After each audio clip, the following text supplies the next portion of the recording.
We'd like to get the meeting started, so welcome to the Granville Exempted Village School District Board of Education meeting, May 22nd, 6:30 at the Intermediate School. Please join me for the Pledge of Allegiance. I pledge allegiance to the flag of the United States of America and to the republic for which it stands, one nation, under God, indivisible, with liberty and justice for all. Take the roll, please. Here. Here. Here. Here. Here. Accommodations?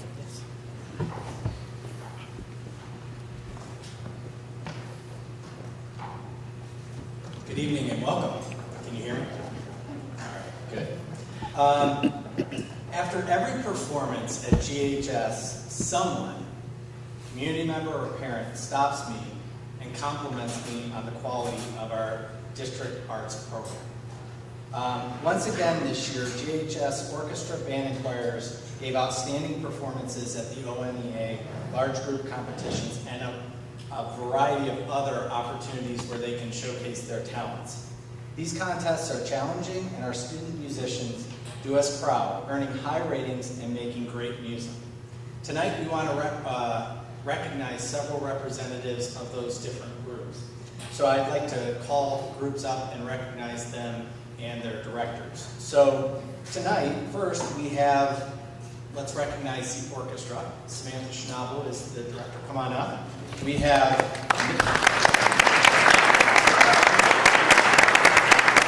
it's going to take a while to clap after every name, so I'm just saying. Yes. So representing the orchestra section leaders, Noah Green, Evelyn Blakeman, Wanling Baker, Nadia Fabracci, Kieran Lele, TJ Carney DeBoard, Thomas Patton, Mary Kate Hill, and Emily Frank. They might not all, and Jack Burzak. There you go.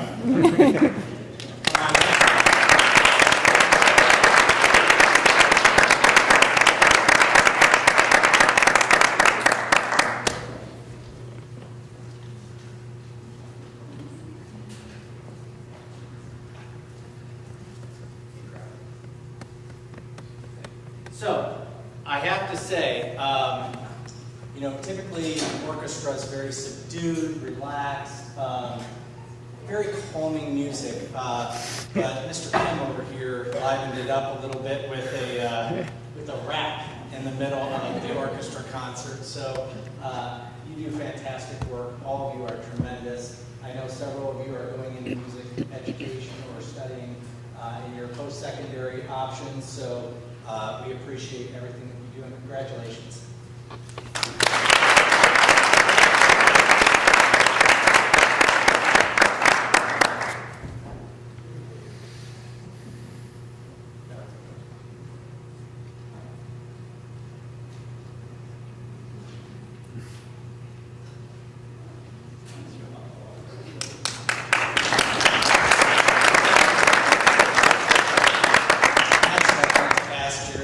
Come up, director of our band program, and band presidents Sally Moncraft and Sarah Warren.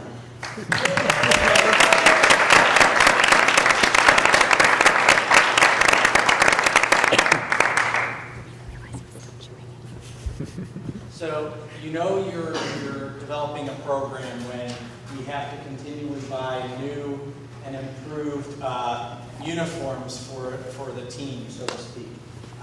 About 20 years ago, I would say, the band was about 20. Now we're over 115 close to, or 110. Pretty close.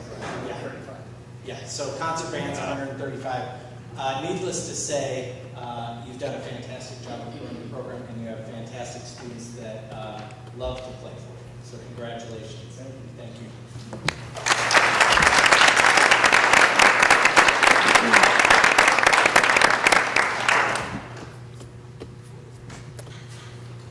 Next, representing the symphonic choir, and I'm going to bring all the kids up from choir. So we have Forrest Lee and Kate Fogger, Kristen Zainol, and I don't think Tori Bergstrom's here. Oh, Tori's here. And Forrest Lee and and Kieran Sutliff and Alex and Kristen Snyder, our director. So Joey Palmier. and Joey Palmier. So, well, let me pass all this down.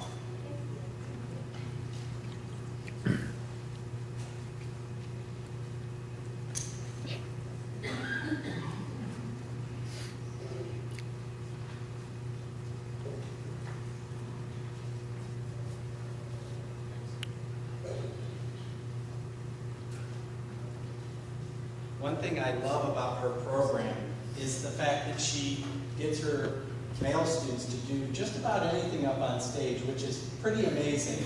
So I think that takes a lot of work and effort. But I think the compliment to the drama program as well is something that you should be very proud of, because many of your choir participants are in the musicals, and the work that you do there too is just fantastic. So we appreciate all that you do, and I always say, of all of our music programs, we have the best music department in the state of Ohio, hands down. So congratulations.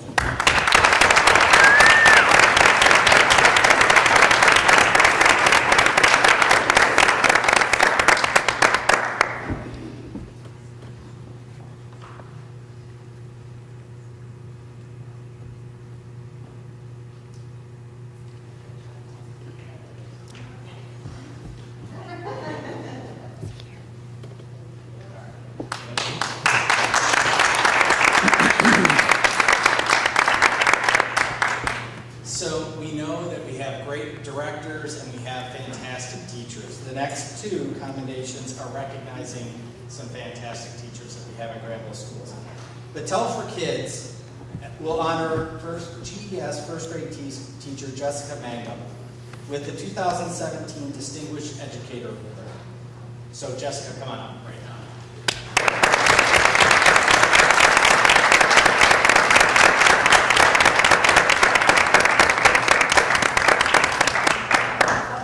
So Jessica is receiving this honor for her demonstration of great teaching in multiple ways, including academic, non-cognitive, and community measures, basically being a great person. Granville School has an array of talented and passionate, dedicated educators working to help students develop lifelong learning, a lifelong love for learning. It is our honor to recognize a fantastic teacher like Jessica. And the fact that Battelle is recognizing her as well for her excellence, it just speaks volumes to who she is as a classroom educator. And I think the one thing that sticks out to Jessica is this is probably killing her. She likes to kind of be a quiet leader, and she does that very well in the school district. And I just want you to know that the board, the administration, and all the students in GES are very proud of you. So congratulations and thank you.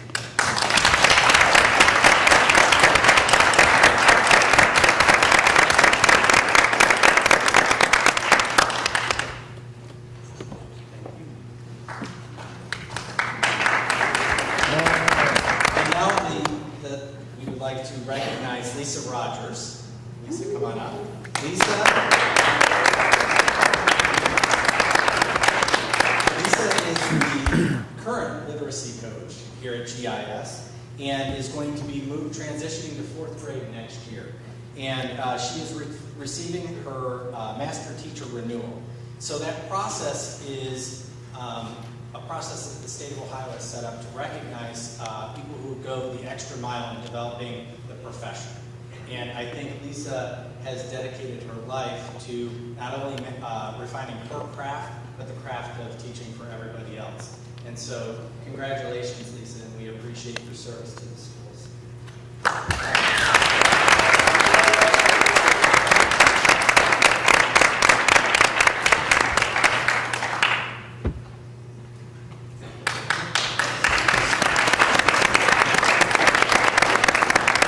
And now we have some other teachers that we're going to recognize. We'd like to commend the OSU professors and staff who supported the GHS Senior Project this year. For those of you who are unfamiliar, it's kind of the capstone project for a high school senior. And so we have two teachers, and I'd like to invite Matt Durst up, the principal. But these two professors from Ohio State really dedicated a lot of time and effort to help our students with their senior projects, helping them with research, advising them, and spending a lot of time with our students. So Laura Joseph and Catherine Metz.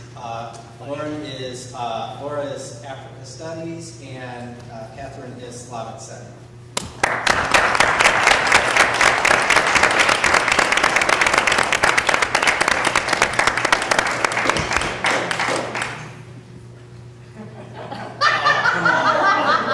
That hurt. The dramatic pauses for effect. While I do have these fine women up here, I do want to express our appreciation. They go through a lot with our students. They organize on-campus days for our students to come and visit OSU, to meet with experts, but also to meet with natural citizens from the countries that our students are researching. So this is very instrumental for our students in exposing them not only to new countries or to new people, but to accurate recounts, accurate information, and really very firsthand, hands-on experience with them.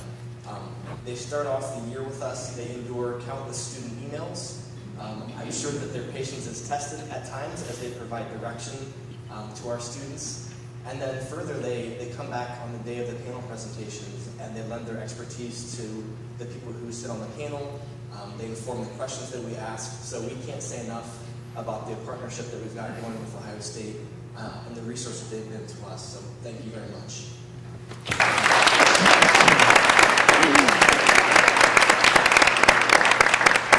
I want to steal the mic also from Mrs. Mangum because she has my son right now. Thank you.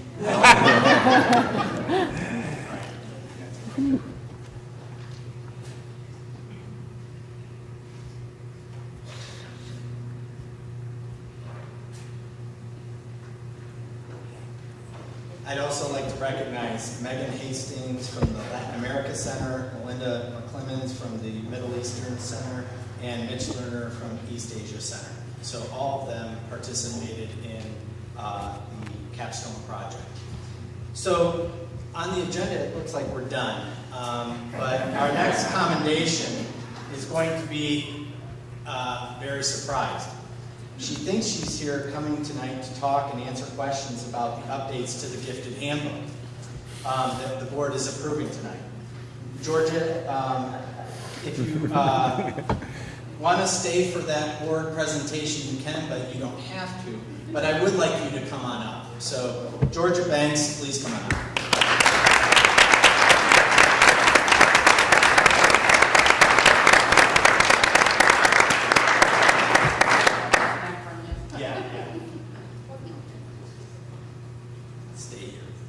So, Georgia has been our gifted coordinator in Granville for the past 5 years, but she has almost 40 years in education total.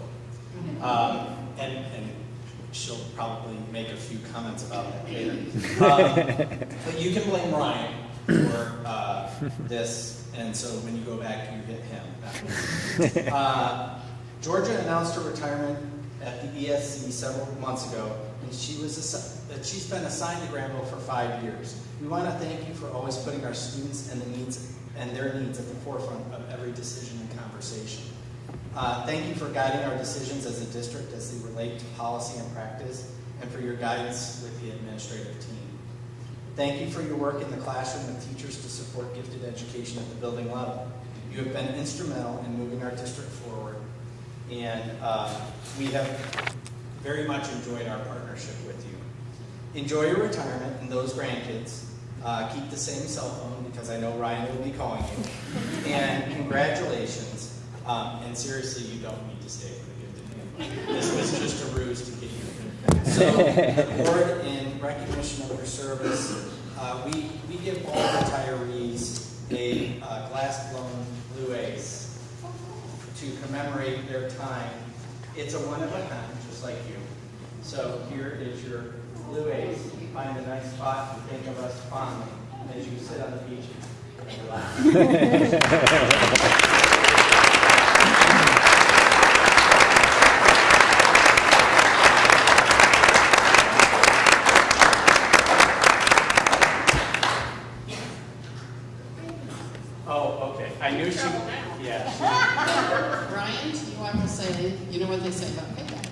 But I have to tell you, this isn't going to be anything special for me right now because I had nothing to do but say the truth on the way out the door.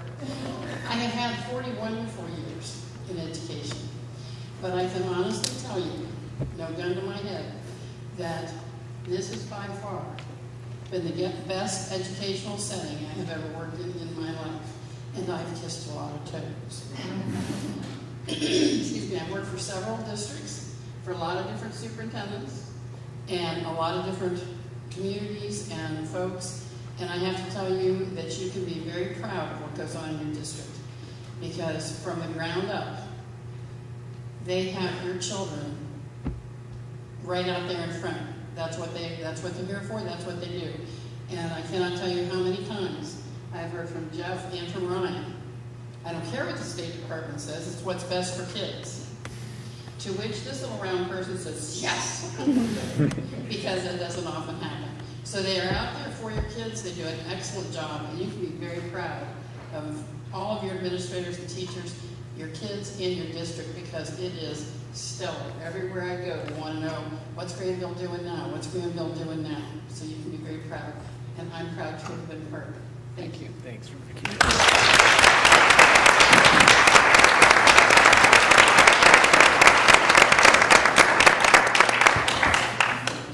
Justin? So this is the point where people can leave if they want to, but I didn't see Justin. Yeah.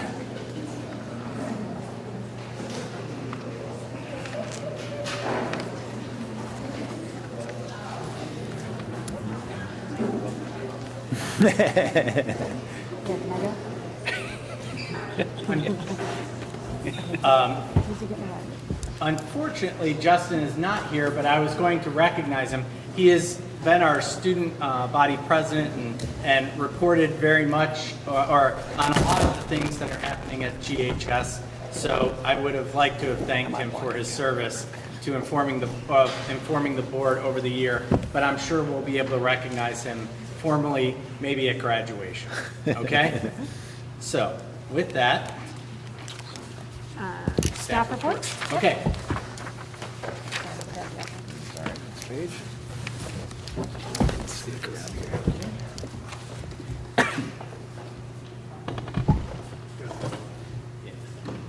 Okay, what I'd like to do is just kind of update the board and the community about our last conversation and what's led to a couple of the action items that are on the agenda tonight. So just some history and context. If you were at last month's meeting, you've seen this. This has been a 2-year board conversation talking about the substance use prevention policy. It initiated with the analysis of the Pride survey results that prompted further conversation around this issue. And some of the statistical data is referenced up above. In June of 2016, the board, in part of this conversation, changed the athletic policy to stiffen the penalties for substance abuse and penalties associated with that in the student code of conduct and the athletic code of conduct. We've had over 2 work sessions, we've had a couple of forums, but the board's perspective has been that we're going to take a comprehensive approach to the topic of substance use, and the comprehensive approach was going to include education, data collection, cultural implications, and a potential drug testing program. So part of the comprehensive plan, and I've shortened this presentation since the last meeting, the education has already started. We've purchased Too Good for Drugs, which is a comprehensive K through 12 program. Last week or a week and a half ago, we trained several district personnel. The vendor came out and provided a day of training on this new resource and curriculum, and it's going to be implemented K through 12, and it has a significant parent involvement component. The data collection, we anticipate having a State of the Students report that will include a variety of different topics, including discipline referrals, bullying information, exit survey results and OES survey results. We have just received some preliminary data from OES, which is the survey that the students took in the fall, but I'll be giving a more comprehensive report on that data in the near future. Cultural implications was really around the prevention and coping strategies and looking at the structural aspects of our school district and the stressors that they put on students. And are there ways to potentially remedy some of those stressors through some structural changes? So we talked a little bit about some of the cultural implications that are part of a comprehensive program. And then a screening program, which led to an extracurricular policy and a parking permit policy. So since the last board meeting, we had some conversation at that board meeting, and there was a directive to make some changes. So again, just for your information, the purpose of this policy is the participant in an extracurricular activity is defined as any student who must maintain academic eligibility in order to participate or competitive activity that does not associate a grade with participation. And that is based off of a Supreme Court ruling. The next bullet item is a change. So initially we had a preseason assessment that everybody would participate. The board opted for a random test process that would just create a participant pool, and then a random generator would identify those that would be subject to the screen. The next two have kind of remained the same. The district received positive results of follow-up screening. So the initial positive would go to parents and parents only. The follow-up assessments are required, and those would then come to the district if there's an additional positive. Okay? Again, a prevention orientation. So if a person has a positive assessment for the second positive, the policy says that they will lose 50% of their participation in that activity. If they complete a drug treatment program, it's reduced to 25%. And this policy will end in 3 years. So they wanted a chance to take a look at the policy, look at the numbers, see if this policy is making an impact. A conversation started around opt-out at the last meeting, and so I drafted language that would satisfy a potential opt-out provision if the board chooses to take that approach tonight. And you can read that language up there.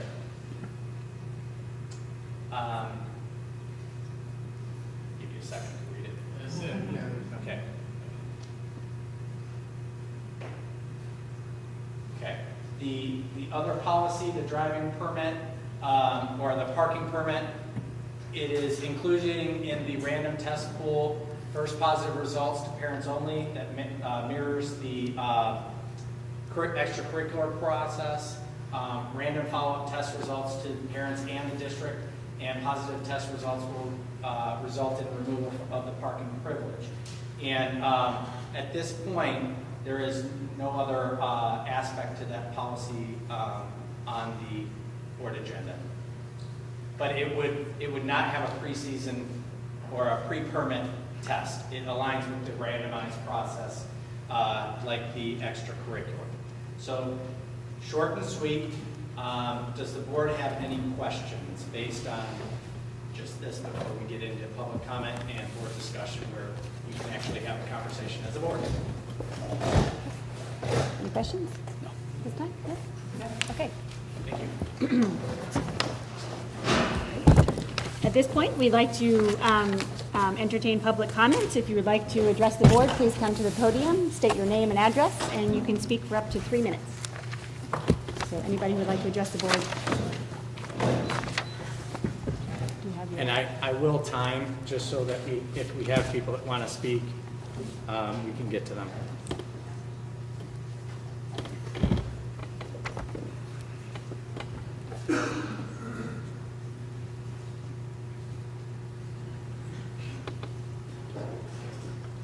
Make sure that they say their name. Hello, Hello, my name is Nick Maxwell. I am currently a junior at Granville High School. I'd like to first thank the board for the opportunity to come and share my views on this issue and offer student input on this matter. I'd like to voice my firm opposition to any measures that would enact a random drug testing policy at the high school. If we look at the data, I can only assume that all of us board members, you have the best interests of the students at heart, and I have no doubt in making that. But if we look at results from places such as the American Academy of Pediatrics, there have been no conclusive studies that random drug testing actually in any way limits drug use among students. And furthermore, this policy is obviously designed to help curb the behavior and help the students that might fall victim to alcohol abuse, substance abuse, because they feel marginalized or have other social issues. But speaking from experience, for a lot of kids that struggle with this does not serve as a deterrent, but rather this just serves as them that they're going to drop out of that extracurricular. They're going to forego their parking privileges and only descend further into a place where we don't want them to be. And additionally, there really is an issue that should, in my mind, be decided solely by the parents. And so while I don't even think an opt-out measure should be adopted, I think this policy should be voted down immediately, because I think an opt-out policy only lends validity to the idea in the future. If nothing else, there should be an opt-out policy for the parents, so the decision of whether or not the children are going to be subjected to drug testing remains firmly in the home where it should be. It has no place in the school. Thank you. Thank you.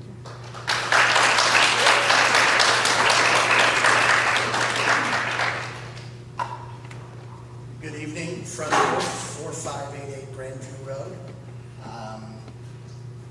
I'm up here to thank the board for what in my opinion is finally engaging in a conversation that's needed to be had in our community for a long time. And it's being had in other communities, and I think it's important that we do engage in that. And regardless of what you decide, because I think the board has done, and the administration has done an excellent job researching this, looking at both sides, because we're going to hear about tests that say it doesn't do anything and tests that do. It's a tough call for you, and I really appreciate what you've done, the measures you've taken to do this. As many of you know, I'm very involved in our schools. I've been a coach for 16 years in middle school. I'm president of the Athletic Boosters. But professionally and personally, I'm involved in the treatment and recovery community. And there'll be things said one way or the other. I call it a lot of rhetoric on both sides. I think the important issue to me is this is a health issue. We can talk about constitutionality and civil liberties and all those things. But this is a health issue, and I'm really glad that we're addressing it. Because for a lot of our students, this could be life or death. So I'm very impressed with the new curriculum that's coming on board, and I would hope that you continue this dialogue and continue this open forum, because this problem's not going away. It's been here before it came into the newspapers and on TV that we have an opioid epidemic, and that's not going to go away. So I commend you for that, and I would just urge you to keep the dialogue open about this, because it's for the benefit of our children and our community. Thank you. Thanks.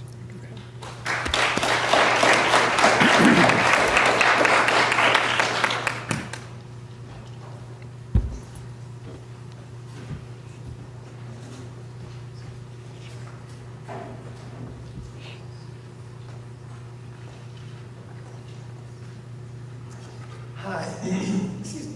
Hi, I'm Scott Monin. I'm a recent graduate of Granville High School and a physics and English major at OSU, the current resident of 116 Fairfax Court. And a 13-year student of Granville Schools. I'd first like to thank the board for allowing my voice and the voice of the rest of the community to be heard. After reviewing the policy, I have found that not only is the proposed drug testing an ineffective means of reducing drug use in students, it also lacks the substantial drug education that we need, and it is also fiscally irresponsible. In order to inform my opinion on the proposed drug testing policy, I've read peer-reviewed academic papers and studies from the Journal of Child and Adolescent Substance Abuse, the Journal of Alcohol and Drug Education, and other academic publications. These studies and papers have concluded that drug testing is not an effective means for reducing drug consumption in schools. Additionally, many national organizations have spoken out against random drug testing in schools, such as the American Academy of Pediatrics, the Association of Addiction Professionals, and even the OHSAA, the Ohio High School Athletic Association. The National PTA President, Linda Haas, stresses that any drug testing that does occur should be made non-punitive. The proposed plan is punitive and could even take students who test positive out of extracurriculars despite scientific evidence that one of the best ways to reduce drug use is to use participation in extracurriculars. With the policy that is currently defined, students most negatively affected by drugs won't get the help they need because of the punitive environment. Our community wants to reduce drug use. Why don't we do that in a way that is proven effective, such as more drug education? Currently, Granville High School offers inadequate drug education. It simply consists of a small unit that has often been self-taught. The proposed policy puts the burden of drug education on the parent, stating that any counseling expenses will be the responsibility of the parent, and that in order to rejoin extracurriculars after multiple positive testing, the participant must complete and document successful rehabilitation for counseling program. But the proposed policy offers no method for obtaining counseling or rehabilitation.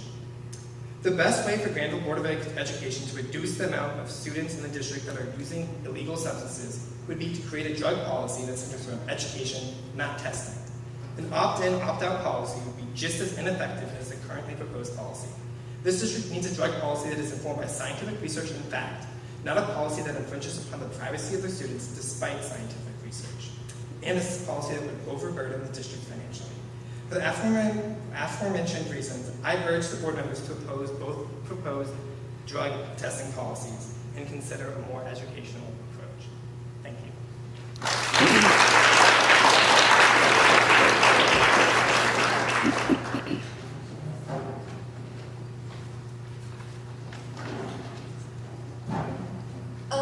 Hello, my name is Emma Jernigan, and I'm currently a junior at Granville High School. What Nicholas and Scott both had to say was completely true, and implementing this policy is in fact only going to further isolate you, our educators, from your students. Right now, we are afraid to ask for help because of the impossible burdens we as Granville students face. Students from Granville are supposed to excel and exceed expectations, and that is a lot to place upon the shoulders of people who are not yet adults. And so many children do turn to illegal substances because they don't know what else to do. They do not feel that they can come to you for help. And once they get caught up in this cycle of substance abuse, the stigma around that is too strong for them to come to you to get help out of that. And so I ask you that instead of this policy, you consider reducing the stigma around substance abuse. And you consider the fact that we are people with issues who struggle just like you do, and that you do not make us be afraid. Thank you.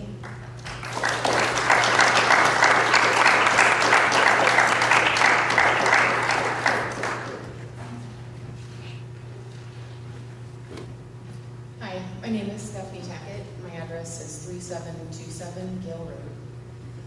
I have 4 children in the Granville schools. Next year, I'll have a child at every school. One in the elementary, intermediate, junior high, and high school. I came tonight to speak in favor of the drug policy. Professionally, I've been a nurse for 22 years in the ER. So I've seen, drug abuse firsthand. I've, tried to start IVs on kids who have no veins left from drug use. Now I'm a local attorney. I do defense work in Licking County and see what our drug issue is here in Licking County. I know I'm not going to get up and talk about marijuana and drugs and alcohol in high school being, a gateway into a life of abuse, but we all know that that can happen. I have read, I've been to the last few meetings. I've read your drug policy. I've seen your changes. I just think that it's time to address our drug issue. I don't know if the policy will work. I know that the research suggests that, it does nothing. But having a sophomore son who we've dealt with issues with this ourselves, but I've asked him, this may happen in the fall. This is something that, you may be drug tested in the fall if the school board decides to, implement this policy. And his response was, fine. Go ahead. It's just, it would give me an opportunity to say no. And, I'm not a Granville native, moved here from Washington DC area 3 years ago. Before that in Chicago. But, the drug problem here, I've read a lot of the stuff, articles on Facebook, but it is here. And I don't think that Granville is unlike any other school that we've been to. I mean, it's real. And when you're living it with kids and you hear all the stories, you recognize, what's really going on. So I urge you to vote yes on this policy tonight. Let's see what it can do. You are a board. Policies can be amended. They can be changed. You can change your mind in a few years if it's not working. But I would support you in voting yes tonight. Thank you.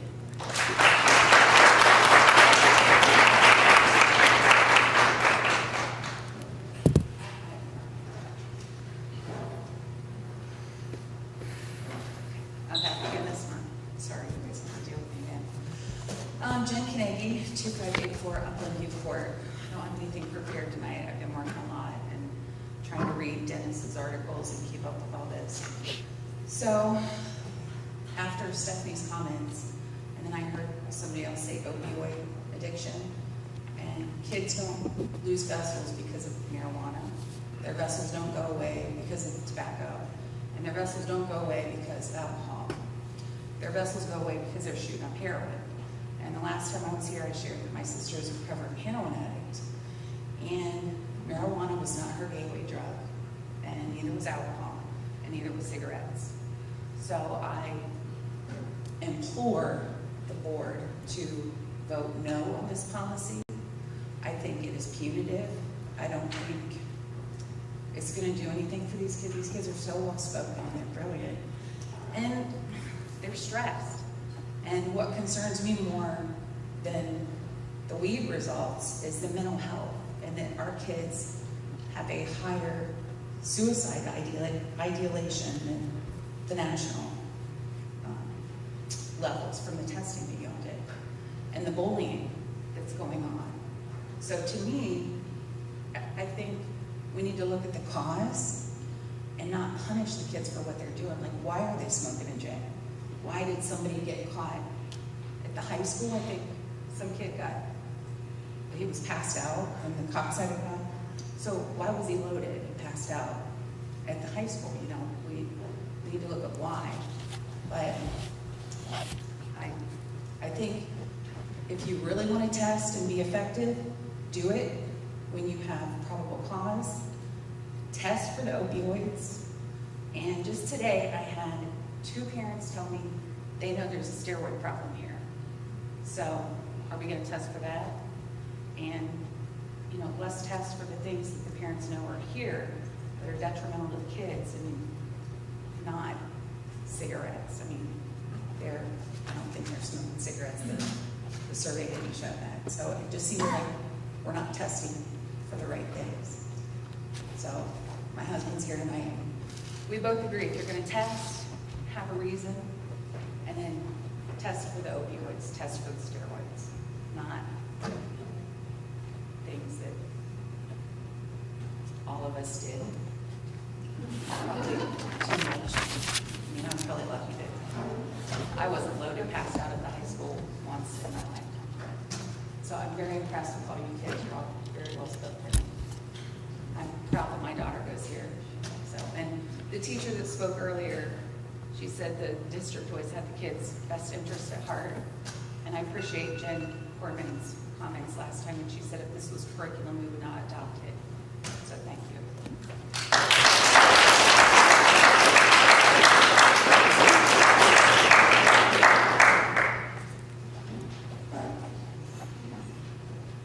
Carrie Oates, 80 Pine Village Drive. I was here last month as well, and your opt-out policy does absolutely nothing to address my essential concern that this impinges on our children's personal bodily integrity. I can't walk up to you as board members and demand a drug test right now. You would assume that that was inappropriate, that that was an invasion of your privacy.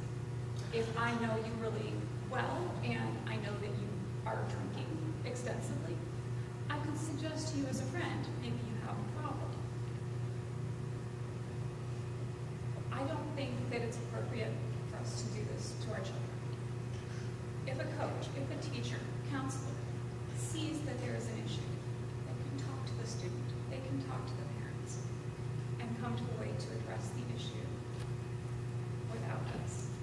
And personally, as a parent, I would have serious problems having a student in this program to the extent where I would consider leaving the district.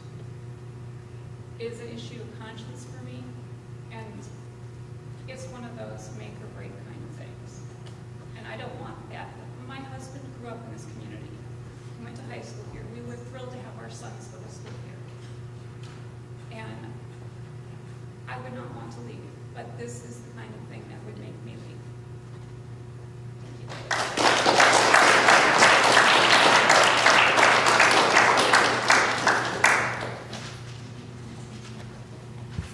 Hi, my name is Kat Shuttleworth. I'm finishing my junior year at Granville High School. I'm here to tell you that I am opposed to this new policy. I am fully immersed in the youth culture at Granville, and I am confident that I understand my peers in a way that most Granville adults, parents, community members do not, for obvious reasons. I've had a busy schedule, as many kids have in high school, and as a result, I have not taken health yet. Which means it is possible to make it until senior year without any recent drug education. Naturally, I've had questions about drinking and drugs. In December, I will be turning 18, entering the adult world in a country where divided on opinions of drug use. I've been in the classroom where a student has asked a well-respected teacher a question about drinking, and the response was, "We shouldn't be drinking." What does the student addicted to prescription drugs think when a teacher dismisses and condemns instead of informs? That they can never come forward for fear of punishment, fear of judgment? I'm worried that this policy unintentionally drives kids with the biggest problems underground and forces them out of their extracurriculars. Is the priority the football player who drinks at parties, who, with the proper education about designated driving, would never be allowed behind the steering wheel? Or the theater kid who smokes pot but is still a high-achieving student? Or is the priority a student who suffers in silence because their dependence controls them and fear of judgment or consequence prevents them from approaching administration or even a trusted adult for help? Amongst the criticism of the community and students, I have to ask you, school board, how can you vote on such a drastic new policy with confidence? If any legislation is passed, it should be passed with unanimity. That's a hard word. The risks are too serious to ignore, and we can't go on with the wrong strategy. If you're going to implement a strategy, it has to be with confidence, and it has to be the right one. Thank you.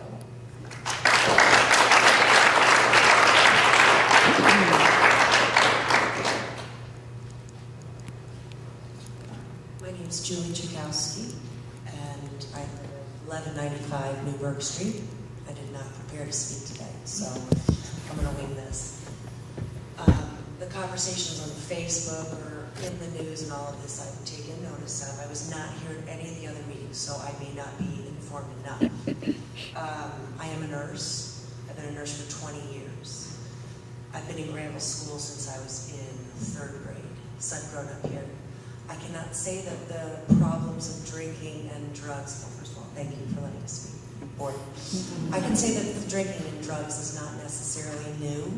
I can say that it's been here. I can say that I think the prevalence is increasing.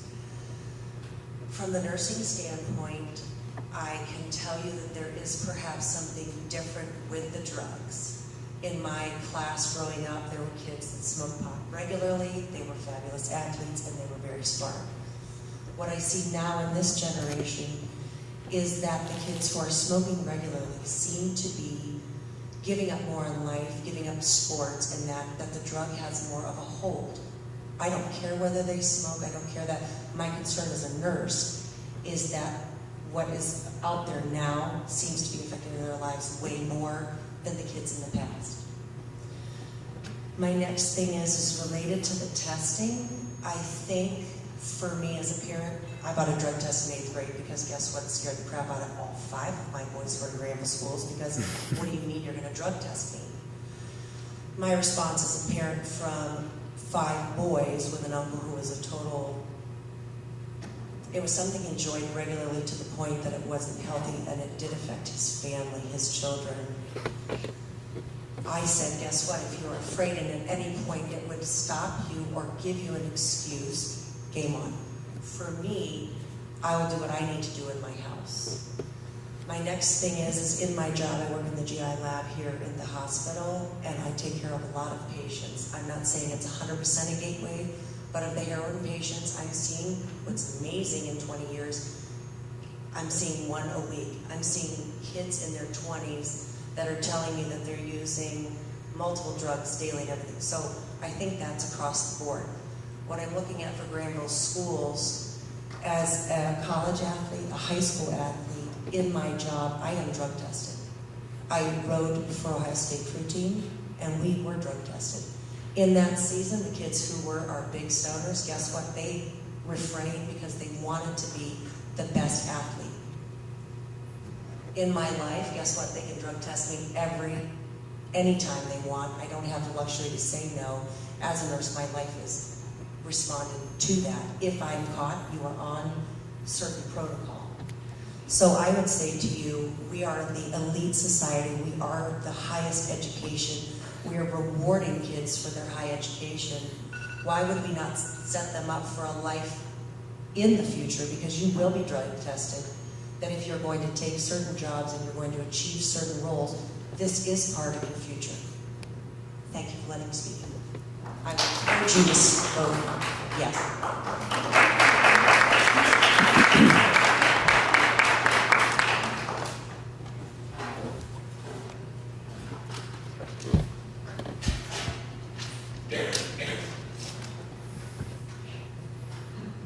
Hi there. My name is Kelly Beeling, 16 Grandview Crossing, and I'm also here in support of the drug policy and really to say thank you for being so comprehensive in your approach to this, and I think that that can be said for a lot of the things that the board tackles, but I do follow the minutes and I do follow the board things pretty regularly, and you have been gone above and beyond it, including all different sides of this, and I know we can pick out positives and negatives, but the points that I wanted to make, and I hear all of the concerns from the students, and they don't fall on deaf ears, and I hear the concern of a separation. I hear the policy, though, and your well thought out policy being comprehensive, as being one to facilitate conversation. So the concern of driving wedges between, I love that it first goes to parents and it doesn't go to the school, to help parents engage with high schoolers. I mean, my daughter will be in 7th grade next year, so I'm not quite there yet, but I already feel that, oh, don't ask about that. You know, we don't want to talk about that, mom, kind of thing. And I think that encouraging kids and parents to engage in this kind of a way is helpful, and it allows them to have conversations that are uncomfortable in some ways that maybe some kids are already doing, but maybe they're not, and that's important to me, that we're helping families, and I feel that the policy encourages that kind of talk, and that is helpful to me, and it's not so. I hear lots of concerns about it being punitive, and I know that there's a punitive aspect. I do believe that there are consequences for action, so I'm okay with there being consequences, but I think that the initial focus being more conversation-oriented, just to parents, is helpful and well thought out. And there is a big education part of it, and because I do follow, I know that you guys have put together a lot of the steps ahead of time. So I would just say thank you for being well thought out. I think you've put together a good policy. Is it perfect? No. Are any of our curriculums and any of our things that we've put together perfect? Probably not. So thank you. Now we'll move to Marcus.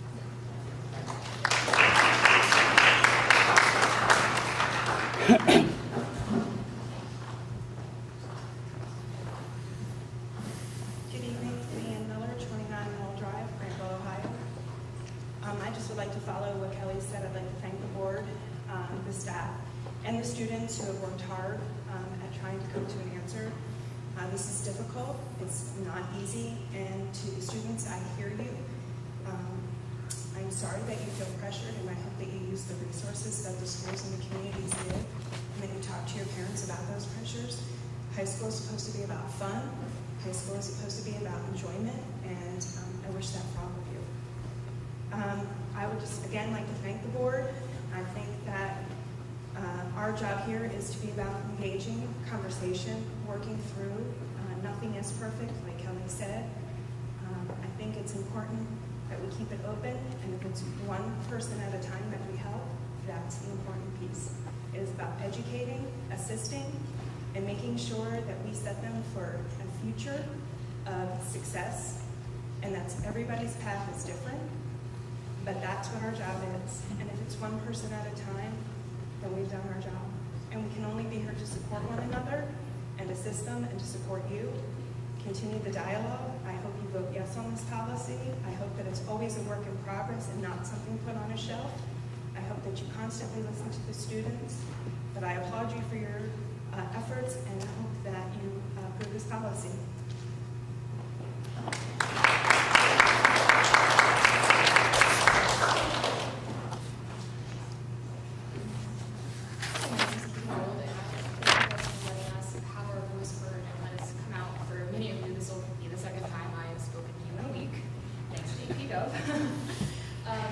First of all, I would just like to say I in no way condone drugs, and that is something that I do not participate in. But I do personally know many of my friends and people who I know dearly have been affected by this. And I can say that there are many causes of it, and it's the causes that are underlying, and that's not what we're talking about. It's mental health issues, everything else that's coming into play. And I'm actually my tennis captain for this upcoming year, and every single year we sit in the fall sports meeting and we have a zero drug policy, and everyone just brushes it off because nothing ever gets done. People will be taken in and there will be accusations, but nothing ever gets done. No one's ever punished. So instead of putting a new policy, why can't we just enforce the policy that we have now? And enforce the policies and, maybe actually call people out if they're doing something wrong, and maybe address the problems that are causing our students to turn to drugs and alcohol. Because there's a lot of reasons, and I can tell you that it's horrendous to see my friends and people who I hold dearly to me struggling like this. Katie, you have more time. That was from the last one. I Oh, forgot to sorry. reset. I apologize. So Thank you very much. keep going. I'm good, thank you. Okay. Thank you. So I would speak in opposition to this just because of we do have this, and I think that it should be implemented more instead of causing new ones. Thank you.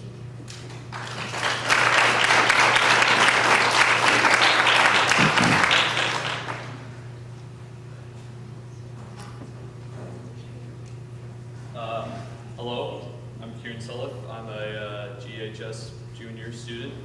Wasn't at the last board meeting. I usually don't participate in these sort of school board activities, but I came here because I feel that as a GHS student, as knowing a greater majority of the peers there, I think that this implementation of this drug policy testing would not be effective.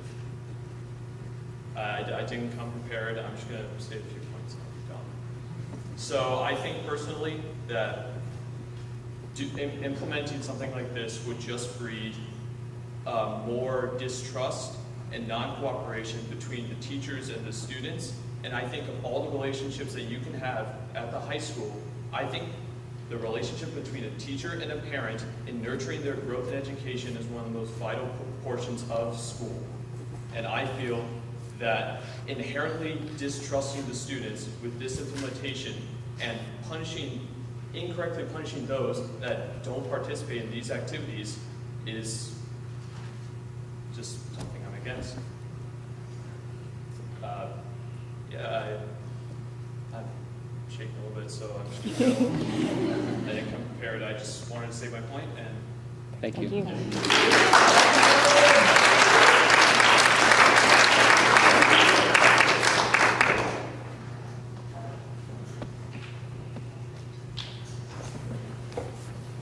Seth Trim Parker, 439 West College Street. I actually didn't want to speak tonight. I kind of wanted to let other people speak, but there's a couple of things that haven't been brought up that I really just want to speak to. The first thing is I just want to thank all the students who came and spoke. My own daughter really wanted to be here tonight to talk to you. She wanted to talk about the fact that since 7th or 8th grade, they've had like 1 week of education around drugs. Nothing else. She's going to be a junior next year. That's kind of odd. You know, I'm really excited to see the policies in place that you're looking at, increasing education and such, but putting this into place before you allow those to actually do the work that they're intended to do is kind of, I think, putting the stick before anything else, putting the cart before the horse, if you will. The thing I want to speak to, though, as a parent, is about the opt-out policy. I oppose the policy as just flat out. I sent each of you a letter already sort of outlining my opposition. I understand the thought behind the opt-out policy as being a way to allow someone like myself who objects to the policy to remove my student from that. But I have problems with the opt-out policy because now by doing that, am I sending a signal that I condone drug use? Am I sending a signal that somehow my daughter, who honestly, if anybody knows her, she's at home sewing on Friday night, not out doing things, that somehow she is, no, I want to preserve her rights, I want to preserve her integrity, I want to preserve the trust that I have with her. And I worry that you're going to create new divisions within the community. You will have parents who opt out, parents who don't opt out. You're going to have students who have to go through the random drug testing and be into that pool, students who don't. That's not the community that I think you want to foster in the schools. I've heard people say, you know, if you're going to do it right. This is the wrong policy. It's testing for the wrong things. It has the wrong rationale of why it should work. It doesn't have evidence that it will work. Just on a lot of accounts, it really should be set aside, allow the other policies to do their work, see how they happen. And if it turns out that we actually need this, then come back to it. But now is not the time, and this is not the policy. Thank you.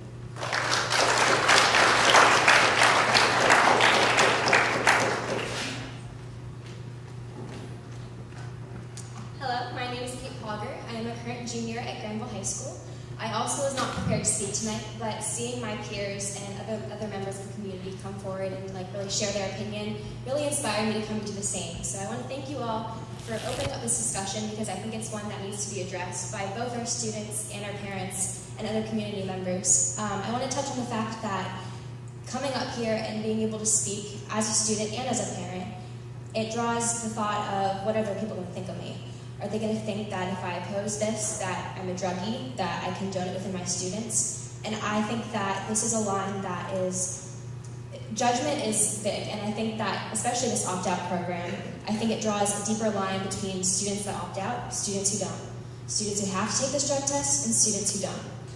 And what's that really doing to the community? I think our high school as an environment itself is rather hostile, and I think that this draws a line further between the students and creating a more hostile environment and creating a division between our teachers and people implementing the policy and our students rather than creating more education possibly about the causes of drugs and substance abuse. Stress, I know something that's very prevalent in our high school and it's kind of hard to avoid. But rather than punishing students for being unable to cope with these causes, why don't we implement more education not only about substance abuse, but about the causes of it, because I think that's more important to our students and beneficial to our community. Thank you.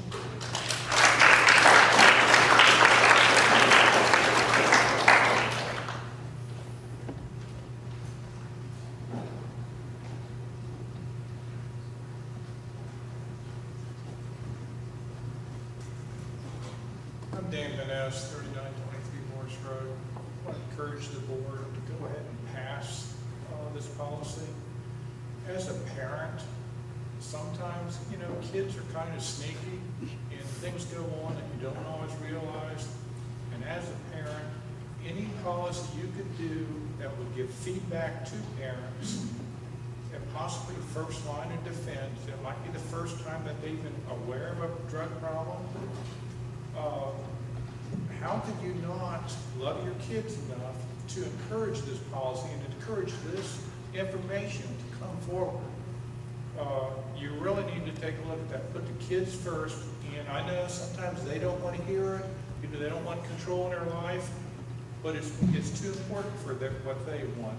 As a parent, you need to be totally responsible for those kids and do what's best for them and get them the help if there is a problem that will hopefully get them back on track.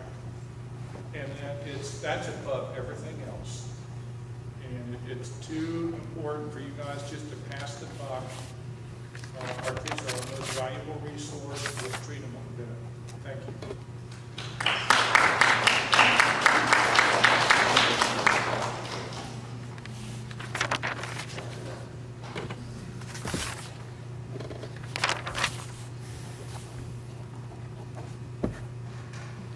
I'm Mindy Kunar at 427 Glentow Drive. I'm a mother of 4. I have one who's graduated from the school system. I have 3 still in. And I want to encourage the board to vote yes for drug testing. First of all, let's establish it is illegal for kids to drink underage. It is illegal for them to do illegal drugs. It is illegal for all of us to do illegal drugs. And I really want to hit home with that. As far as getting behind the wheel, we all know what can happen when somebody drives under the influence of something. We understand that crashes can occur and death can potentially occur. So the fact that we'd be drug testing kids who would be applying for a parking pass, you could be potentially saving a life. What about the innocent? We're talking about the rights of the kids who want to use and abuse the drugs. What about the kids and people out in the community who don't agree with that? We're putting ourselves at risk for injury on the athletic field, on the road. Everybody has been educated from a very young age that driving under the influence is dangerous. There's not one high school student who can say that they have not been educated on that. And as far as playing sports under the influence, that just puts you at risk too. It puts your fellow teammates, it puts your opponent at unneeded risk for harm. You all know what a speed limit is. If you get caught by a police officer going above the speed limit, you get a ticket. There's got to be consequences. We have to start somewhere in this community. We want to save you. We care about you. We want to see you succeed in life. And I believe that the board is taking steps to implement things to help you, give you tools to succeed. I feel badly that is a way that you feel you have to cope.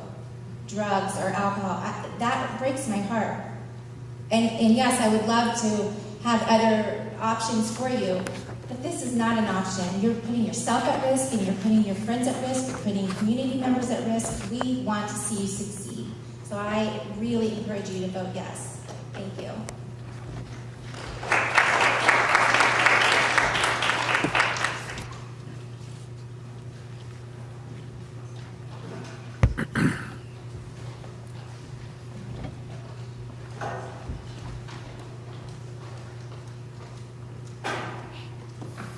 My name is Allison Terry. I live at 125 Fallen Ash Drive. Thanks for giving everyone here tonight an opportunity to talk to you and express their concerns or support of this policy that you're looking at adopting. I am in full support of the program. I think it is very much needed, not only for this high school, but for every school throughout the Licking County area and the greater Columbus area, because there are a lot of addictions that are going on right now that are starting in the younger years, as early as middle school. And that's just, I know the kids talk about all the stressors that there are in life. Well, guess what? It doesn't get any easier when you start working. The stressors are there in high school, but they're there when you get out of high school. And if you're turning to drugs and alcohol in order to deal with those, you're going down the wrong path. You need to find other ways mentally to deal with that stress besides turning to substances. I'm not saying anybody in here is doing that, but I'm saying that's not the route to take. When I look at athletes being random drug tested, when I was in high school, we had basically a zero tolerance policy in my school. If you got caught doing drugs, you didn't just get suspended. You got kicked off the team for the season. You didn't lose a portion of your season. You lost the entire season. So many of our kids refrain from doing it at all because of the risk of being kicked off their team and not being able to compete at the state level or the district level or whatever it was they wanted to achieve. And so many of them chose not to do it, and maybe chose not to do it the rest of high school because of that as well. I think it's a great deterrent. And it's a way for kids to say, hey, I'm not going to do this when I'm at a party because I'm afraid I'm going to get kicked off the team. I'm not going to give up my chances of going to state or possibly getting a college scholarship because you want me to drink or do an illegal substance. That just doesn't make any sense. And the kids need to start learning how to make those decisions under peer pressure at the parties or whenever. That's a part of life. There's pressure all through life. Turning to illegal substances or controlled substances doesn't help with that. I'm not in support of the opt-out program. I think that really just doesn't make any sense. I would prefer you just adopt it across the boards, the random drug testing. And, if kids don't want to participate in sports because of it, they can choose not to. Although I can tell you that the most kids when I was in high school, the kids that were doing the drugs were not participating in the sports because of the zero tolerance policy. The kids that really wanted to be in the sports were in them and chose not to do it. Now, I didn't go to as rigorous of a high school as Granville, but I do have kids in the school system. I have a son that's in middle school that will be a freshman next year. And I can tell you, he doesn't want to go to school parties right now in middle school because he knows there will be drinking.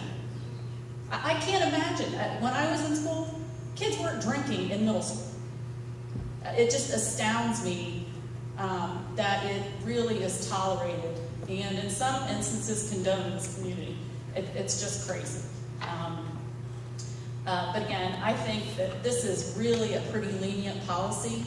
It really allows the parents and the kids to try to get the help they need, especially if they're just starting to abuse substances. But they still get several passes. They can still participate in the sport. They don't get kicked out all the way. They get several times of being tested and testing positive before there's a consequence of being removed from a team. So I think it's working towards trying to get the kids help. It's really not you get caught and you're off the team. So hopefully it will help some of these kids. And I appreciate you looking at this. And again, I support the policy completely. Thank you.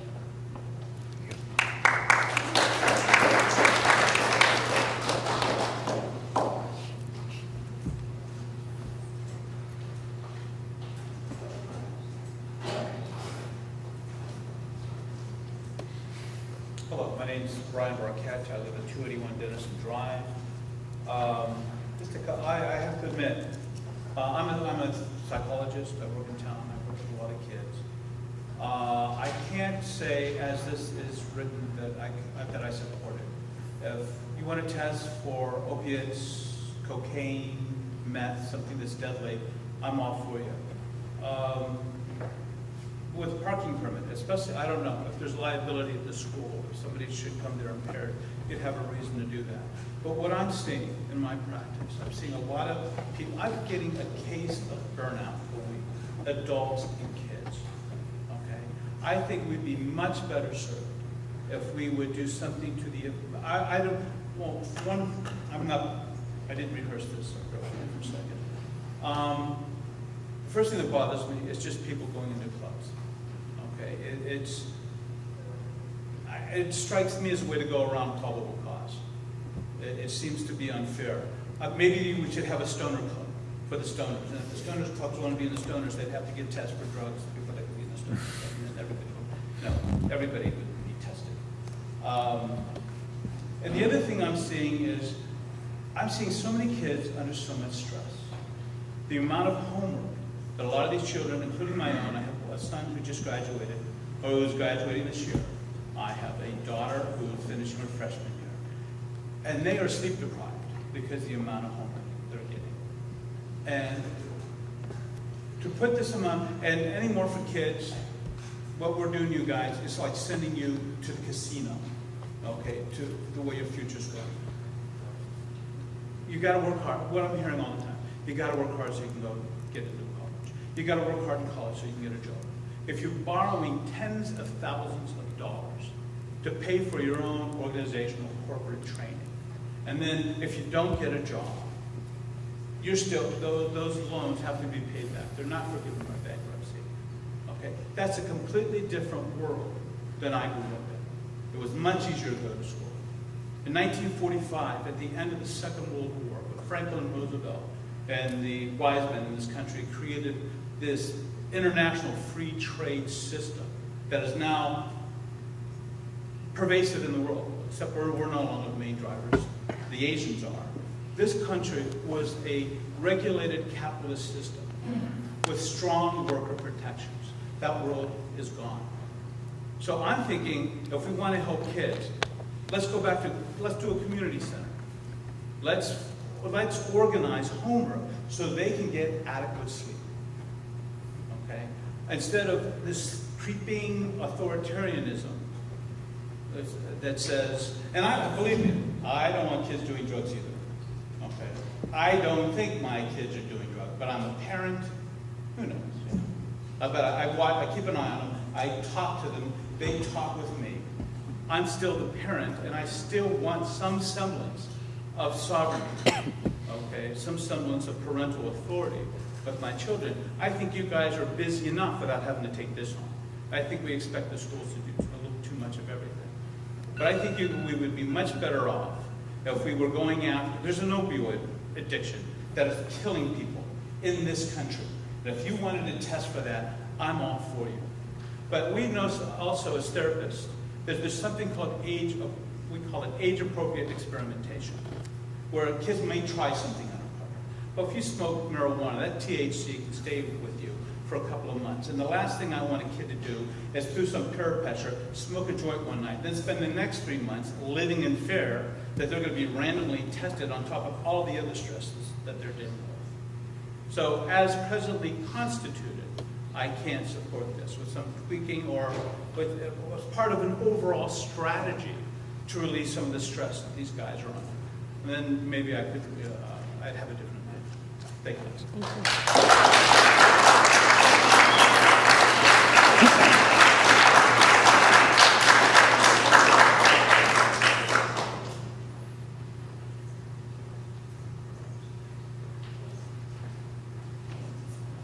Hi, I'm John Carnegie, 2584 Upland View Court. I did not come prepared. It kind of came on a whim, so if I sound like a babbling idiot, sorry. I'm just listening to various folks here. I have a lot of respect for people who are pro and against. But I would personally like to gather all parents of all Granville students in an auditorium and get an honest answer as to who has never smoked a cigarette, smoked a joint, or drank. I'd be shocked if there's any more than just a few that could honestly answer, no, I've never done any of these things. And I started hearing about opioids, and we know that we have a severe opioid problem in the state of Ohio. Why are we not discussing opioid use? Why are we even talking about cigarettes? If you look back in the 70s and 80s, you compare the cigarette usage compared to now, far fewer people are smoking cigarettes now than in the 70s and 80s. And I believe that's because of education. And what I'm gathering from these fine students is that there's a severe lack of education when it comes to drugs, which is pretty scary. I also asked the parents, why is it the school's job to test your students for drugs?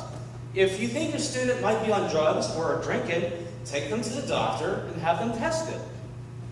And I'm also hearing from students that there is a stigma to drug use and they may be afraid to come forward to get help. Now, when we think about the opioid use, I think what we need is to create an environment where kids feel free and comfortable to come forward to say, I have a problem. I was at a party, someone handed me some pills, and I can't stop taking them. That's what we really should be talking about. I don't think we should be punishing people, possibly preventing students from being able to go to college and have a career for themselves. I think we need to have open dialogue, and once again, I respect people on both sides of the argument, but I think as the rule stands, I'd have to vote no myself. But just like the previous speaker said, if you want to test for opioids, go for it, because that's where the real problem is. Opioids and heroin. I think most of us have had personal experiences. I myself have known a few people who have been addicted to heroin.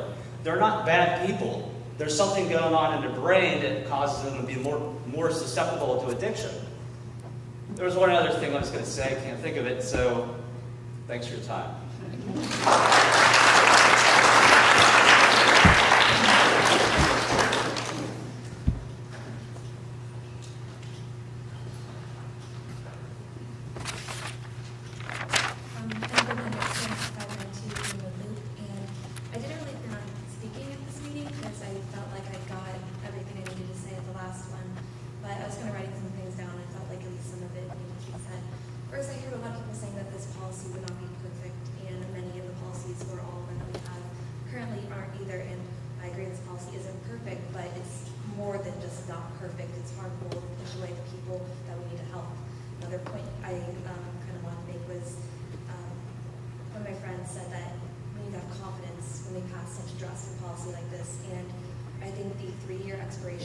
Shows that there isn't a lot of confidence in this, since we are basically saying we're getting rid of this in just 3 years' time, before a student has even entered and graduated high school. And the last part I wanted to mention is just mental health. A couple parents actually mentioned how a lot of people in general mentioned that students have a lot of issues with their mental health and stress. And one person said that if we're like feeling like that, we kind of just need to shut up and deal with it. They're saying like, why would you turn to drugs and alcohol? That's stupid. But they're not giving us actual resources or help to deal with mental health when we're all just kids and we don't really know how to deal with it. I know so many people, especially now since it's my junior year, that are constantly tired and they feel like they're gonna crack. And I just know so many people that are on like the brink of going crazy from schoolwork. And the board, you said you spent 2 years developing a drug policy, but did you spend 2 years developing a mental health policy? I just feel like that would be a far better use of time and resources, because it would deal with the cause of any drug issues. Because drug use and alcohol use is just a side effect of like a way bigger problem. So dealing with the side effect isn't going to cure the disease, really. So thank you.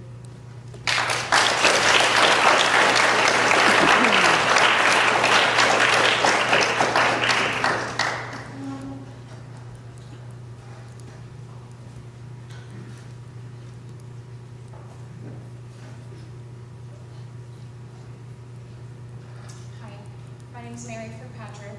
I live at 232 Timberland View Drive. New to the district, but I came from Columbus City School area where there were lots of drugs in the schools. There were also gangs and shootings often. I fully support a program like this, being a mother and a nurse. You kids may not think that there's no problem smoking marijuana. It does lead to other drugs later on. You're too young to ruin your brains. You don't have a fully developed brain until you're at least 25. So why lose brain cells by doing drugs early and ruining your young lives I just think it's not worth it, and you should really think about that.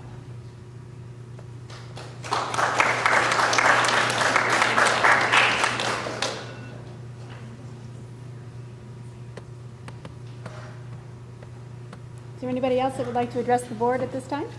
Should have left an eye on. I'm Maura Masterson. I live on 2920 Ellsworth Road. I spoke last time, and just like Bryn, I didn't think I was going to speak again, but there were some comments made that really got my attention. And like one of the previous speakers said that it is illegal for teenagers to drink underage. It's legal for anyone to do illegal drugs, which is true. But it's not the high school's job to legally enforce what I'm doing. That's the court's job. That's like police work. That's not what my school counselors and my school board should be doing. And someone also mentioned the fact that like when you get a job, you're drug tested, and so that should be implemented in high school. But I am not being paid like $50,000 a year to go to high school. I'm just trying to get an education. Like I'm not doing anything for you guys to get paid. Like someone does a job with. And someone also mentioned that trying to preserve my rights or my friends' rights is only like for me to go and use, and that is so incorrect because like preserving rights has a lot more to do with an issue of morality than whether or not I want to do drugs. So, that's all I have to say. Thank you.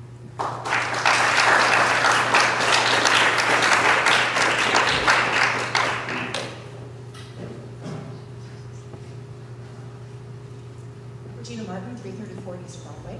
I'm opposed to the policy. I spoke last time, so I'll keep it short and sweet. I applaud the student who talked about developing a mental health policy. I think that was a really astute observation. That would be a good way to spend 2 years.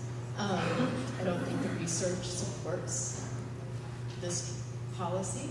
It's not going to be effective for what it's intended to do.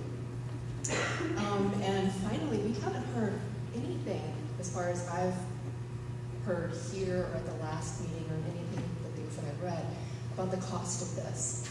How much is this going to cost? And is it enough would it pay the salary of another counselor who could work with students who have issues? I'm not a parent, but I am in education. And when I have a student who's struggling, I don't test them for drugs. I talk to them, have conversations with them, and I get them the help that they need. And I think that's the kind of approach that the school system needs to take. And I would be willing to pay for that. Thanks.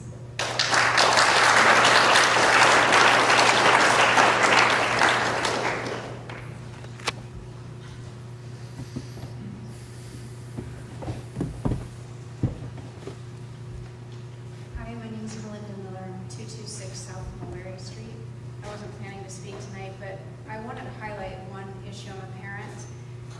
And I also want to say I don't drink or do drugs, and I hope with my whole being that my child makes the same choices. With that said, my deep concern about this policy is that the consequence of our finding out that our children are using these substances is taking them away from the exact thing they need. Kids who are having trouble with substances need to be connected to positive activities, to positive peer relationships and positive mentoring relationships. And the consequences outlined in this policy are doing the exact opposite of that. And that is my real deep concern with that we are taking away the exact things that the kids who need, from the kids who need that the most. Thank you.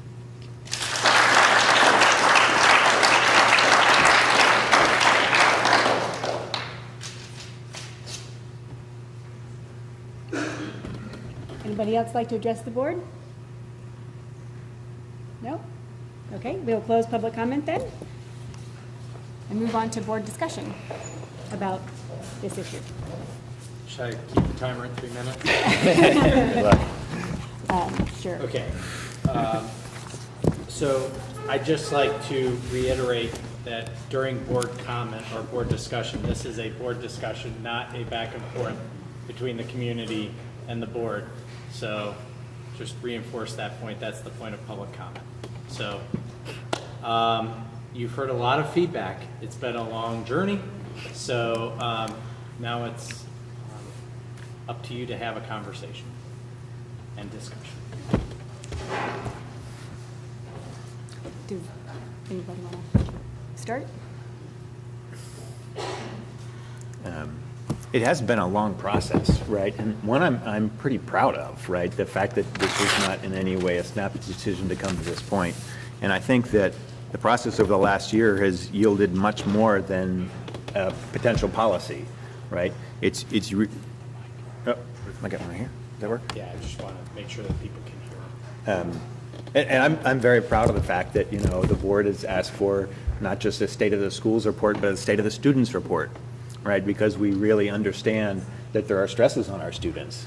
We have a whole child committee whose purpose it is specifically to understand and look at that. And those are things that happen a little bit behind the scenes, more so than these out front policy decisions. But I first of all feel very proud of that. And I believe that the currently proposed policy has been a good compromise of a number of things. Firstly, I think that reports back to parents only is an important step. That's something that is unique to our policy and the way it's been phrased here. And I think that this hopefully is a decision that families can come to and something that families can work to with themselves. I wish it weren't the school's job, and I don't think it's the school's job to be the police of these kinds of actions. I think it's decisions that are made within families, and that's evidenced by the great diversity of perspectives that we have on this in Granville, which I think reflects the diversity of potentially our citizens' own childhood or own high school experiences, as well as their current perspectives. And it's challenging to come up with a one-size-fits-all policy that can address the diverse desires of our community. So I think we've moved a long way, and I believe that the opportunity to have first reports going back to parents is a huge step forward. I think the opt-out consideration is one that we should give serious merit to, again, to address the diversity of perspectives. I feel it does significantly water down in many ways this result, but it does reflect the diversity of our community. So when we come to this item in the agenda, I think we should have another conversation on that potential addendum to the currently proposed policy. It's been a long haul to get to this point, but I'm pleased that it's generated conversation. And I've jokingly said a number of times we should vote on this every year, right? Because the more awareness there is of this, the more conversations that happen. And I think if it's a conversation every year that you choose to opt out, that's one conversation a year that we might not have had before. And I think that we're trying to change culture, but the lever we have is policy. And that's a very difficult thing to do. You can't institute or legislate a change in culture. But hopefully we as a community can find ways, through policy, through education, through continued conversations, to not change culture to some type of draconian always say no or do whatever you want, right? Those are both extremes. But have a culture where students' individuals' opinions are respected, to where students can freely make the decisions that they think are right for them with the help of their family. And I think we have a problem in our culture right now where substance abuse is too prevalent. I've heard from many students that they feel very pressured by peer pressure to participate in a way that makes them very uncomfortable. And by instituting some type of policy, I think that gives support. It gives that occasion for conversations. And I think that's exactly the kind of thing that we're working to do through our new education program around drug education, which is a K-12 program that doesn't just focus on just say no.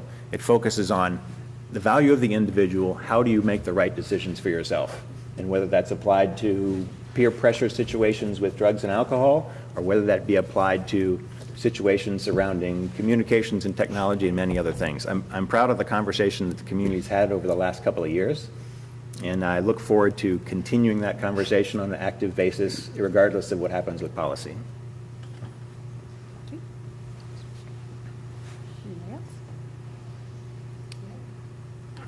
I feel like I've spoken a lot, so I'd like to hold off. But we do need to, I think, discuss the opt-out piece during this time, so. Or we can do that if it's, We can, but, we have the time now, so I think I'd like to propose that we talk about that option, since we have not yet discussed it as a board, other than to have Jeff write the language. So I'd like to know what people's thoughts are about a potential opt-out policy. Putting it on me? I am. All right.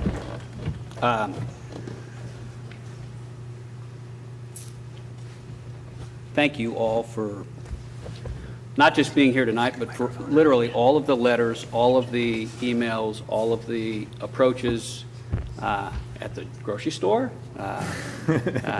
during pictures at prom, at farmer's market, everything else. And I'm not joking, I'm not being sarcastic. It all matters to all of us to hear from you. And too often, I've complained, I think we probably all have, too often we sort of feel like we're acting in a vacuum and we don't get feedback from people and we don't know whether anybody's listening when we do things like project-based learning, approving the expansion of the land lab and other things. This obviously has struck a nerve. And while there's been a lot of discussion, a lot of very strongly held beliefs, frankly, on both sides of the issue, just the involvement and the feedback is meaningful, as I said, to all of us. So I think we're speaking all at once here, so I guess if we're going to talk about the opt-out, which I will get to, let me first talk a little bit about my views. And some of you know them already. I have a very good friend that I went to college with who's a successful screenwriter in Hollywood, and I was asking him about a year ago, what's the secret to your success? And he said, always keep them guessing. He said, it's like poker. Don't show your hand. I would not be a good screenwriter, and I'm not a good poker player. It is a poorly held secret here that I am in favor of a testing policy. When we started out 2 years ago, which seemed to go by very quickly, I wasn't sure what I wanted to do on this. I think we all wanted to learn more. We all recognized that we needed to look at the entirety of what we were trying to do to address substance use. And that includes curriculum. That includes trying to deal with stress and mental health issues. And frankly, we've made progress on some and not enough on others. And whatever we do in that endeavor doesn't stop here tonight. There's a lot still to be done. I think of myself as a fairly well-educated, fairly intelligent person. My brothers, if they're here tonight, would take exception to that. But I have literally tried to read every piece of information that everyone has sent to me. I've tried to do my own research. We all have. We've all spent time on this. And so, there are a number of arguments for and against. One of the arguments about this issue is that it's an invasion of privacy. And frankly, to me, that's a clear legal argument. It's not.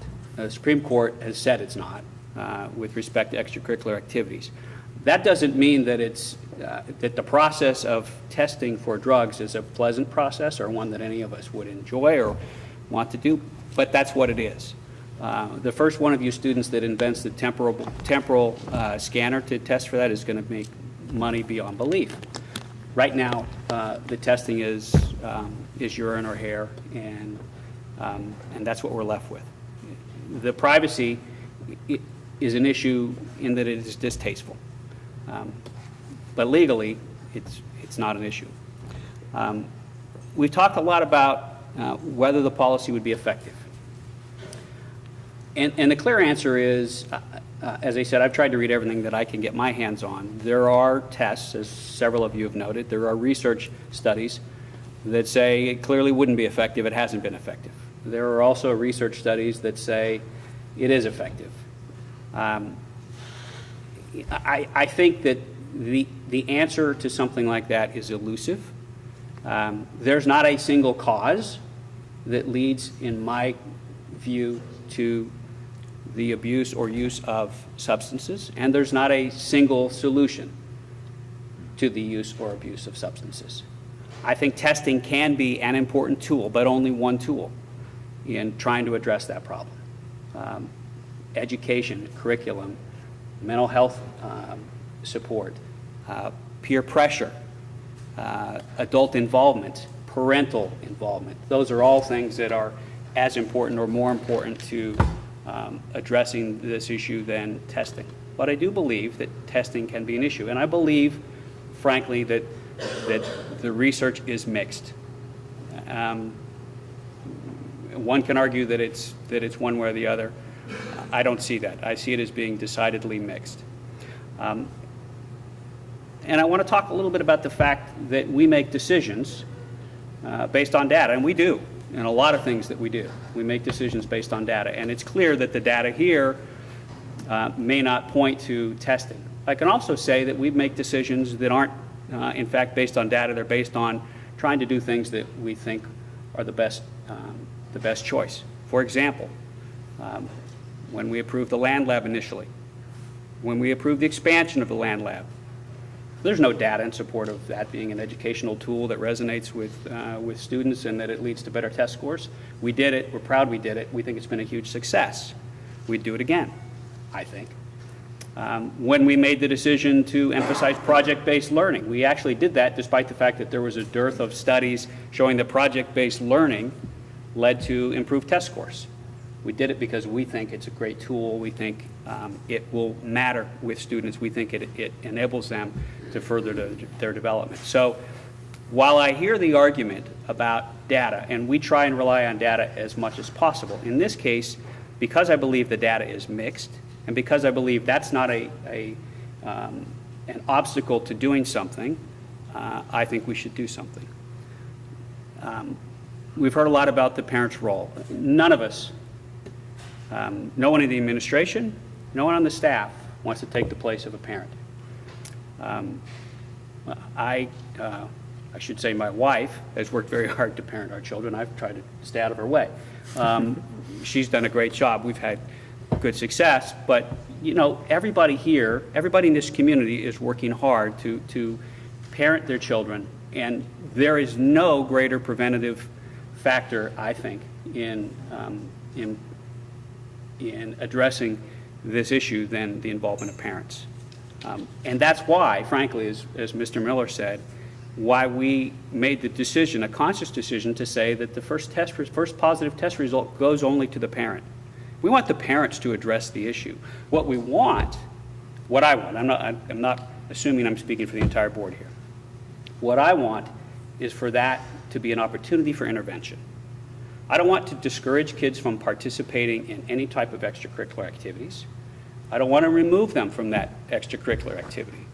I want the opportunity for intervention, for the parents who either doesn't know or doesn't know how to have the conversation or has struggled with it, to be presented with a test result, a confidential test result that goes only to the parent that they can address. On the issue of this being punitive, it's consequential, certainly, as it should be.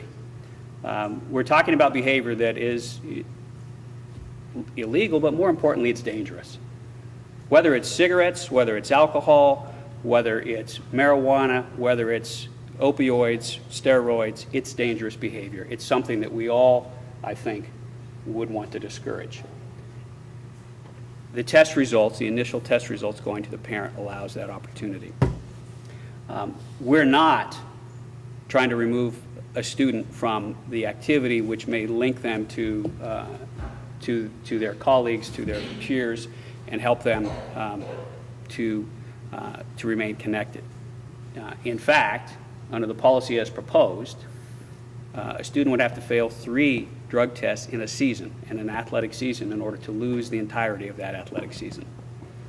On the second failed test, the student would lose 50% of that season, but could reduce that penalty by completing a treatment program. And I think that's what we want. That's certainly what I want to encourage. Again, it's an opportunity for intervention. It's not designed to be punitive. But there are consequences. We ask our students when they agree to participate in an extracurricular activities to sign a code of conduct that says, I will refrain from doing certain things as part of the privilege for participating in those extracurricular activities. This policy, this drug policy, is aligned exactly to that code of conduct. I'm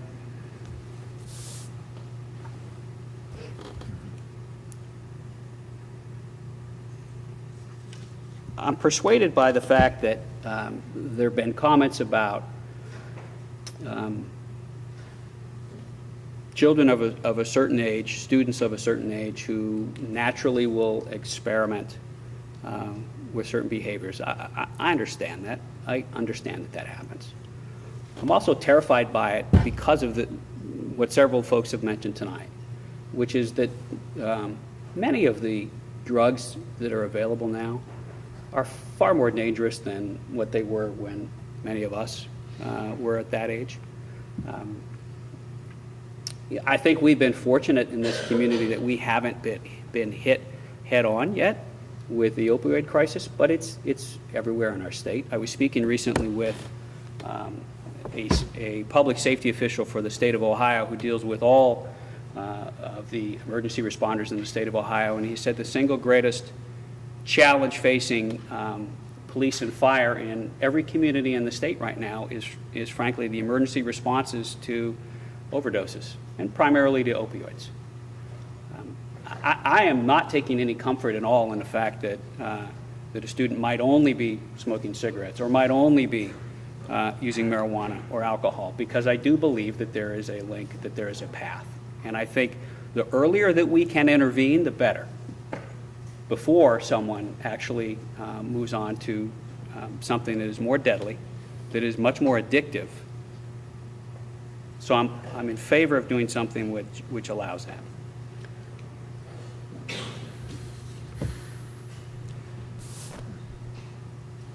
Somebody mentioned tonight, and it's important to me, that we've had a lot of discussion here about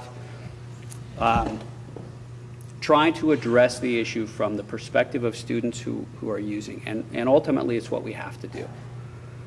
But we also have a lot of students, I think the majority of students, who don't, who believe in the code of conduct, who comply. We've had a number of students who've gotten up here tonight and said that. And we should celebrate that, and we should do everything we can to encourage more students and support more students who can and will adhere to that code of conduct, who will make the right decisions. And involving parents and involving others in an opportunity to intervene is important. I want to make a comment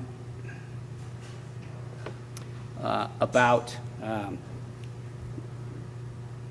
emotion. There's been an argument made by some folks, not everybody, opponents to the testing program, that the desire of members of the school board to try and do something is an emotional response to a problem. And at first I thought, I'm not sure I like that. Actually, upon reflection, that's absolutely right. And I will tell you that I don't think that anybody on this board, any of my colleagues, whether they're for the testing policy or against the testing policy, are coming to that conclusion without some amount of emotion about it. Frankly, this job is an interesting job. The company is great. The meetings can be tedious, as some of you now know. But we don't do this because we like to talk about budget issues or anything else. We do this because we all want to try and do something to help support kids in our community and help support the schools. And I'm enormously proud of all of my colleagues on this board and the administration, who've worked really hard for a really long period of time to try and gather as much information as possible, to try and be as open as possible and as receptive as possible to all of that information. And we don't all agree, as you know. But I have great respect for the way the folks here have gone about that. I look at this, and I'm coming to a conclusion, I assure you. Beep, beep, beep, beep, yeah. beep, beep. No, I'm just kidding, sorry. I look at this. You'd asked me about the opt-out. Hey, Russ, can you pull the microphone? They're having trouble hearing you. Are you having trouble? I can shout. So the question really is an opt-out program. As you know, I'm in favor of testing. I recognize, very firmly recognize, that there's a lot of disagreement about this. And I don't think for a moment that I'm right and someone who takes the opposing view is wrong on this. Because as I said, I don't think there's a single cause to substance use or abuse, nor do I think there's a single solution. But I am in favor of doing everything that we can, including testing, to try and address it. But because I don't think that there's a single solution, I'm open to an opt-out program for parents who have an objection to having their children subject to testing. Honestly, I don't love it, but I understand it. And I think it's probably the right result because it allows people to, in some way, control something that is of a very personal nature. So I am not going to oppose an opt-out. I would, in fact, support an opt-out here. But I want to make clear that that's not at all an endorsement of any sort of lax policy towards the use of substances. It's frankly a recognition that this is a divisive issue in this community, and none of us set out to have it be a divisive issue. None of us are interested in that. We all have a lot that we're trying to work for to promote the success of our children in this community. And so, for that reason, if the balance of the board would find it acceptable, I would support an opt-out on the extracurricular drug testing program. And let me add one other point here, and this goes to the aspect of the 3-year sunset. Frankly, you know, we've gone to a lot of effort here. It would be my hope that if we enacted a policy and it was determined to be successful, that this board or successor boards would continue that policy. But we're trying to give an opportunity to collect evidence, to base this on experience, and for the board to look at this again in 3 years. And I think that's important, as we do with everything else. So with that, I'll stop. Thanks, Russ. Your comments, Russ. Yeah. I'll go really quick, and I'll be really brief. I want to thank my colleagues for considering the opt-out policy and extracurriculars. I'd also like us to look at that for the parking policy. The policy of parking has been separated from the extracurriculars for a reason. The Supreme Court, in their decision to allow drug testing, did not consider parking in that. That is why it has been separated. We talk a lot about not wanting to be punitive in what we do, but if you break the parking policy, you lose privileges for the rest of the year driving. There are students here that work. There are students here that need to drive to extracurricular activities, and essentially losing that privilege will take them out of that extracurricular activity. I also think it's kind of a backdoor way to getting kids that might be in the opt-out and extracurriculars back in the system, because they do need to drive to go to extracurricular activities. I know there are buses for sports, but we will also catch other kids who are going to other extracurricular activities and clubs way outside of just the norm that we're looking for in the extracurricular proposal. I also question if a kid does get caught, are they allowed to drive on campus at all? Do they come at night? Can they come in the morning? Can they have kids? Can they ride in cars with kids? I think there are a lot of questions throughout the parking permit policy, and I hope when time comes that we'll consider an opt-out policy for that as well.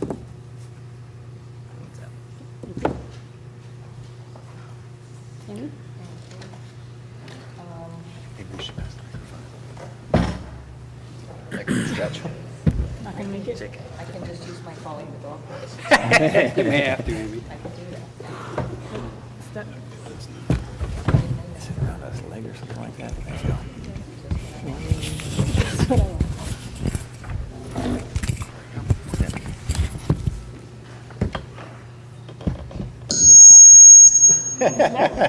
I wondered if So it wasn't on loudspeaker. Yes, So you didn't hear anything I said. Yeah, right. Russ, you want to repeat your comments? Oh, probably. I just wanted to make sure that. I can raise my voice. I think you may have to. I don't want to just yank it out of all my loud. Got it. Try it.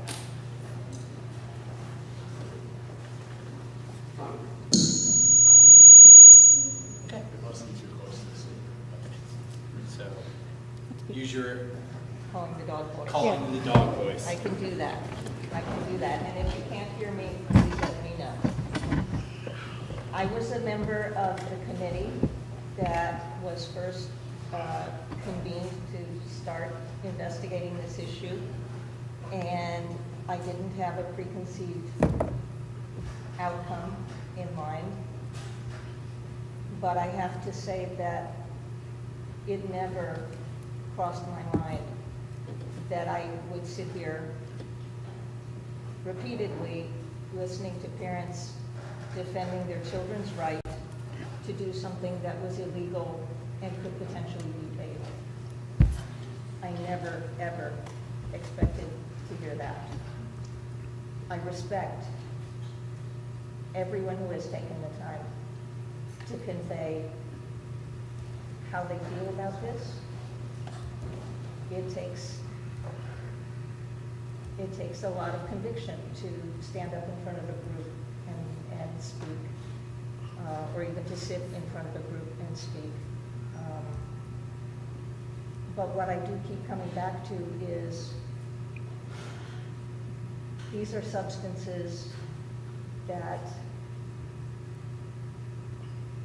can affect your brain permanently. Everyone's chemistry is different. One drink for one person could be the beginning of alcoholism, where for the same drink for another person could be perfectly fine. Alcohol is terribly addictive to some people. Tobacco is a terribly addictive substance. For the benefit of some people who said if you were testing for opioids, I would support this, that's on the testing panel. Why would we not be testing for the things that could kill our kids most quickly? There are first responders who are dying because they have come into contact with 1 grain of fentanyl. What if our kids got that and nobody was around with Narcan? It terrifies me that they're so vulnerable. And I totally agree. Charlie O'Keefe was here last month talking about the fact that the prefrontal cortex isn't fully developed. We heard that again tonight, that until age 25-ish, the brain isn't fully developed.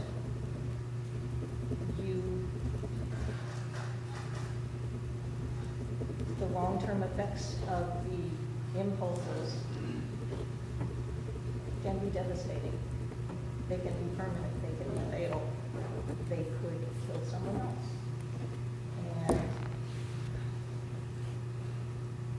I heard the expression, blessedly I haven't heard it tonight, so I'm going to be the one to break the silence, pee in a cup, so many times last month. I would so much prefer to have my child pee in a cup than have him come back in a body bag. And that can happen. It has happened here.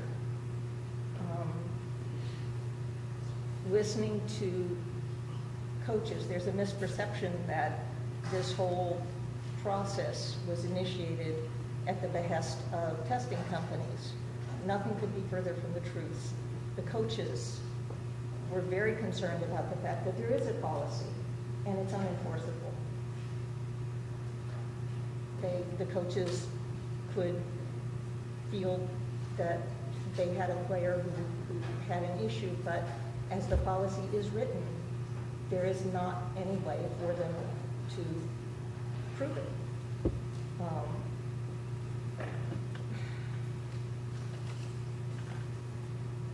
Another coach was talking to a parent, explaining why the parent's child was not going to be able to play lacrosse that season because of a drug issue. And the parent was very upset that the child was going to be missing out. And the coach's response was, if your kid can't stay clean for 3 months, you have a bigger problem than lacrosse.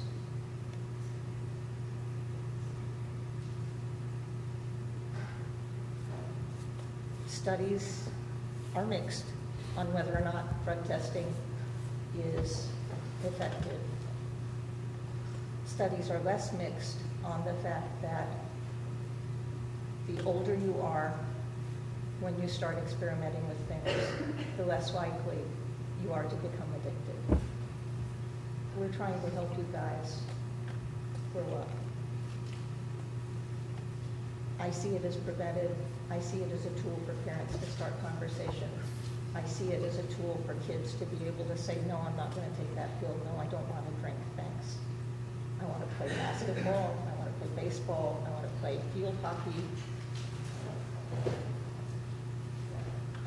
I'm really pleased at all of you who spoke up about the pressure that you're under and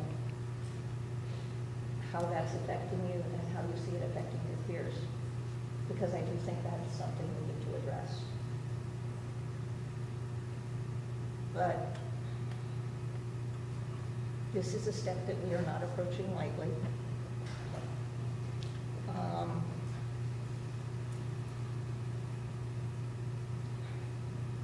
And we all, from every direction we're looking at it, are trying to think about what is going to be best for you guys. And we're human. We could be coming up with a really stupid answer. And if we do, I asked a friend yesterday if he wanted to share his opinion, and he said, no, I trust you to make a good decision. And I trust you that if it doesn't turn out to be a good decision, that you'll fix it. And I thought, wow. I didn't know that, but that's reassuring. The reason we started this conversation was that coaches were concerned about helping the kids that they saw with problems. We already have, 85 to 90% of our kids in extracurriculars. That's a huge protective factor. We already have a tremendous number of protective factors, and our kids are still feeling the need to self-medicate. We have to do something to give them tools beyond illegal substances that could kill them or someone else. I do not support opt-out. I think it eviscerates the effectiveness of the whole concept. And I appreciate everyone who has come here every time and or emailed us or called us or stopped us in the grocery store or at the farmer's market and shared their thoughts. But I support the policy and I do not support opt-out. Thank you, Amy. I think for the past year, it's been pretty clear where I stand on this. If you really want to, I'm on tape from last June and from the last meeting to, so I'm not going to reiterate a lot of the points that I've made. Turn it on and see if it may. It's just a test. All right, turn it off. All right, I'll try to speak very loudly. And so, so if you really want to, I've made lots and lots of points. We've been here a long time. I am going to respectfully disagree with my colleagues on a couple of points.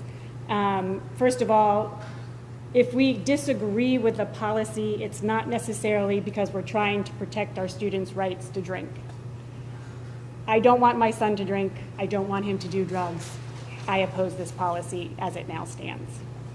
So I would like to respectfully disagree with you on that point. I'd also like to disagree with the issue of privacy. While the Supreme Court has said, yes, it is legal to do this, there is still a privacy issue involved in the sense that our students take medications that can trigger positive tests. And that in of itself is a very stressful thing. I mean, a false positive. They trigger a false positive. And that can be, to get that kind of a news can be very stressful in and of it itself. But the only way to clear that up is for the family, the parents, to reveal to a drug testing company or a medical provider all of the prescriptions that their child is taking. And I do think that that is still a violation of a family's privacy. They should be able to control their students' health information and not have to choose between revealing information to somebody they don't know or trust and participating in an extracurricular activity. So I am going to argue that there is still a privacy issue. And I'm also going to argue that, well, yes, maybe there are studies that have a mixed, that the research is mixed. Not all research is created equal. A lot of the studies that show any kind of positive result are small scale, non-representative, and really can't be generalized beyond the populations in which they were that were in the study. And those studies that are nationally representative that can be generalized tend to show no effect, and actually can show negative effects in the sense that students who want to continue to use move on to more dangerous drugs. So while yes, the evidence is mixed, I would say the more rigorous studies show that there is no effect. That being said, I am going to consider the opt-out policy. I think that well, yes, I mean, I am going to consider the opt-out policy because it does put the control back into parents' hands. It puts the schools in a supportive role, which is, I think, where we should be, and not in a policing surveillance position, which I think belongs to law enforcement. But an opt-out does provide a supportive mechanism for parents. It helps them. It's a difficult issue to talk about with students, and some parents are more comfortable talking about it than others. And so if we can provide a service, which I think if we have an opt-out policy, this is what it will be. It will be a service that we are providing to parents to help their students. And those parents who think that this would be a beneficial thing for their student can remain in the program. And for those of us who think that it's not a good thing, we can opt our students out. And so, and one of the other reasons I'm considering this is I've had, much to my own son's, chagrin and dismay, we have talked about this at home for 2 years now. And the only thing that has given him pause was when I said, but some students would like to have this because they can say no. It will help them to say no. And that is the only thing that has made him go, well, So, from his perspective, that gave me a little bit of pause. And so while I think our education program gets into place and helps our students to learn to say no on their own, I would much prefer, because a little bit of the problem is that while, we give you this crutch now, what crutch are you going to have when you leave our doors? And so that does worry me a little bit, but I'm hoping that the education program that we are instituting will help you to build the capacity to say no in the face of your peers. I hope we build your capacity to say, I want to be a really good athlete, so I'm just going to say no. But I can understand that maybe some help is needed along the way. So I will end it there, but I would consider a policy if there was an opt-out option. And that's where I stand. Sure. Okay. Typically, I let the board talk, but I do want to take the opportunity with an audience to talk a little bit about the cultural implications and the opportunity to do some things that are proactive and beneficial structurally within the school day that you talked about to reduce stress. And Mrs. Cooper held a forum a couple of weeks ago with many people from the community, with students talking a little bit about some of the things that are stressors to them. I would encourage the board to have me create a work group that is a function of the board to address that issue. Because if you look, we've addressed several of the components of the comprehensive plan. But I think the most elusive might be the cultural and the shift and the stressors that are occurring for our students. Some of them we can mitigate, some of them we cannot. And you have to work on the coping strategies and arm them with the ability to overcome difficult situations. So I'm compelled, and I want to invite people to stay engaged for any future conversations around the cultural implications and the mental health conversation that needs to occur. I would just like to add a little bit to that in the sense that two things that research shows that the most influential aspect of a student's life in reducing substance use is parents. So, parents, pay attention. And I'm just going to say this. If you know there's a party where alcohol is being served, call law enforcement. We can't do anything about that. Just throwing that out there. But also community. So parents and community are two really important aspects of the puzzle that helps help students make good decisions. And so in addition to, I would like us to also take the community, because I went to the stress meeting with Mr. Brown, and it was actually not just teachers, but it was community members as well who were there. And I would like that group to continue to meet to not just talk about what we can do at school, but what can the rest of the community do just to support this issue. So I think that's an important next step as well, just to build on what you were saying. That's great. So, if you would like my opinion on opt-out, I'm giving it one way or another. Then we would like it. Yeah, We'd like it. So I think opt-out on the extracurricular activity, because of the protective factors that are associated with opt-out, makes sense. From a parking permit perspective, I think it makes less sense. And honestly, if we're creating an opt-out in that, I would rather just prioritize the extracurricular process and delay any implementation of the parking permit. Because I just don't think it will have the intended impact if there's an opt-out provision. That's my 2 cents. I think it's all important, but I understand that we might need to make incremental steps and look at data around those issues. So that's up to the board to decide, but I just wanted to share my perspective. I told you when you hired me 7 years ago that you might regret it, but I also told you I wouldn't sit on the fence. I would give you my opinion. You have my opinion. Thank you. any thoughts on about the parking policy? So we have two separate issues, right? I mean, at least on our agenda, we're talking about the extracurricular policy now and the parking policy to follow.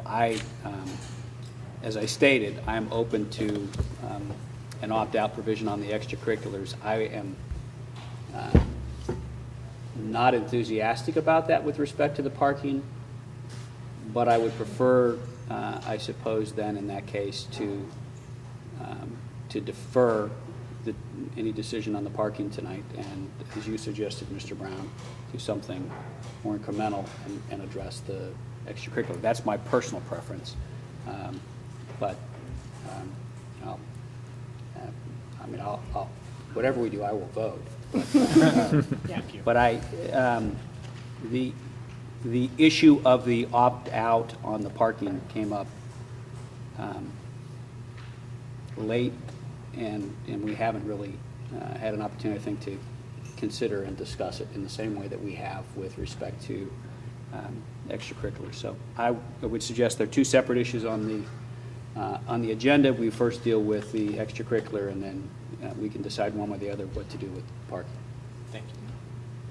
Yes, we haven't really had a chance to talk about the unintended consequences of a parking policy, and so, when we get to that point, it would be an option to delay the passing of that permit. I mean, that particular policy, which is not as detrimental, sorry, talking into my, to start in the middle of the year, or if people felt like that was an important piece to start later. So, but we can further address that when we get to that part of the agenda. You have, Which takes us to that part. unless anybody else had any other comments that they wanted to make before we move on.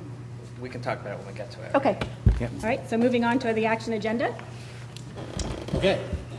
10.01 is the approval of the substance use prevention policy extracurricular. So moved. I will second that, and then we talk about whether we want to amend. Right. Discussion. So I will second the policy. I'd like to make a motion to include the language around opt-out as a component of the extracurricular policy. Second? I'll second it. Yeah. I'll second. Second, Andrew. The process is you'll discuss Okay. the opt-out provision first, Right. vote on that first, And then on and then the policy as the amended. policy second. Right. So the current motion is whether to include an opt-out provision in the extracurricular. So Right. any additional discussion on that issue? I don't like it. I don't like the fact that we don't have a similar standard across the board for all of our students, but I do realize that there are a wide variety of opinions and true concerns relative to this, and I think that a policy, even with an opt-out, creates a conversation, right? And that's an important first step that we can get out of this. I wish we could come to some kind of consensus view about how to truly move things forward in a policy that can be uniformly applied across all of our students. But I think an opt-out in this case addresses many of the concerns that I've heard from community members who can't support a mandatory random student drug testing policy. You got to speak louder, they can't hear in the back. Can you hear me? Okay. Sorry. Like Mr. Miller, I am not enthusiastic about the opt-out, but I think it's important in recognition of the fact that this board and this community have disparate views on this issue, and in recognition of that fact, the opt-out to me addresses some of the concerns, I think, perhaps most or all of the concerns that folks who have opposed the policy would have put forward. I think it's important to note that whether we have an opt-out or not, students who participate in extracurricular activities agree at the beginning of that extracurricular participation to adhere to the code of conduct. And whether we have an opt-out on drug testing or not, we don't offer an opt-out of the code of conduct. Correct. That's a good point. Thank you for Yeah, reinforcing. good point. Yep. Indeed. Andrew? all I right? think it's all been said. All been said. Go ahead. Sorry, Amy.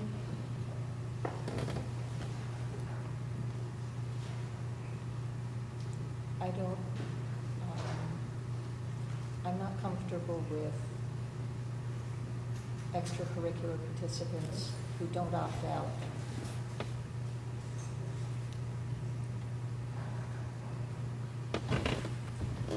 Rather, I think there ought to be some consequence to opting out. Not loss of participation in the extracurricular, but perhaps loss of ability to have a leadership role or something. I just think it is not equitable to expect the students who don't opt out?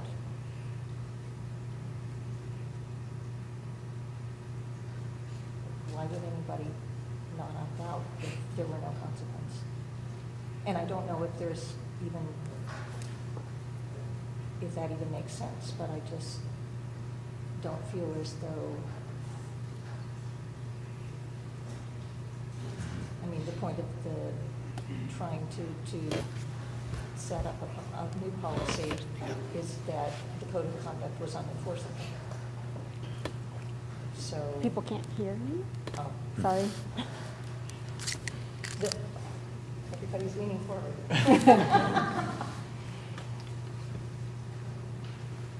I am just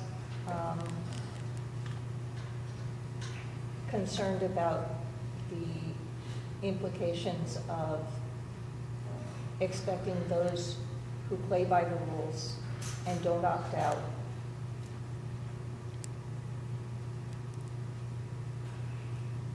not to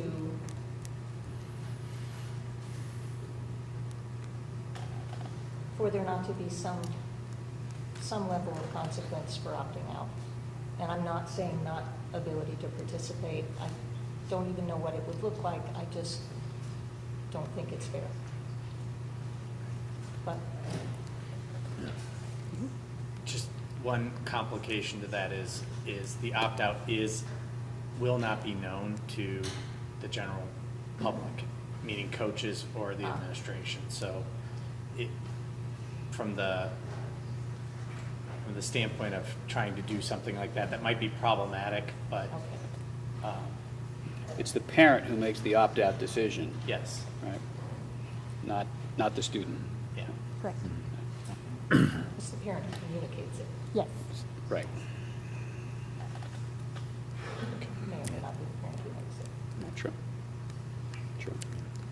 Yeah, I've struggled with that same thing, Amy, and not having a uniform standard to some extent. And I wish that we could have an opt-in policy that everyone opted into, right? That would be a great solution in my mind, but I don't think that's going to happen, right? And I don't know what kind of degradation of the results that we're hoping for are going to happen because of this opt-out policy. But I think that's one of the things that we should keep our finger on, and that's one of the things that will be a metric for us as we evaluate this success of this in the future. And I think we can be able to look at some metadata relative to not only the opt-out and the policy, but also the results of it as we continue to get better test data going forward. So I struggle with it for the same reason, and I think it gives us one more thing to look at, one more thing to try and understand, one way to get a true barometer of another measure of our community's perspective of this and how it's being implemented. So I share your concern. But I think this is really giving it to the community. It's like almost like a vote, right? Like the community is voting on this, and if they truly want a drug policy, they will have a lot of kids who won't opt out. And I think there are a lot of parents. If my kids, I wouldn't opt them out, but I'm not the parent of all the other kids in the school, right? So all of a sudden, if we see a huge opt out, then we know that this policy isn't a popular policy and we need to look at other angles, like the education angle that we'll have in place. Right. So I think it's a great starting point.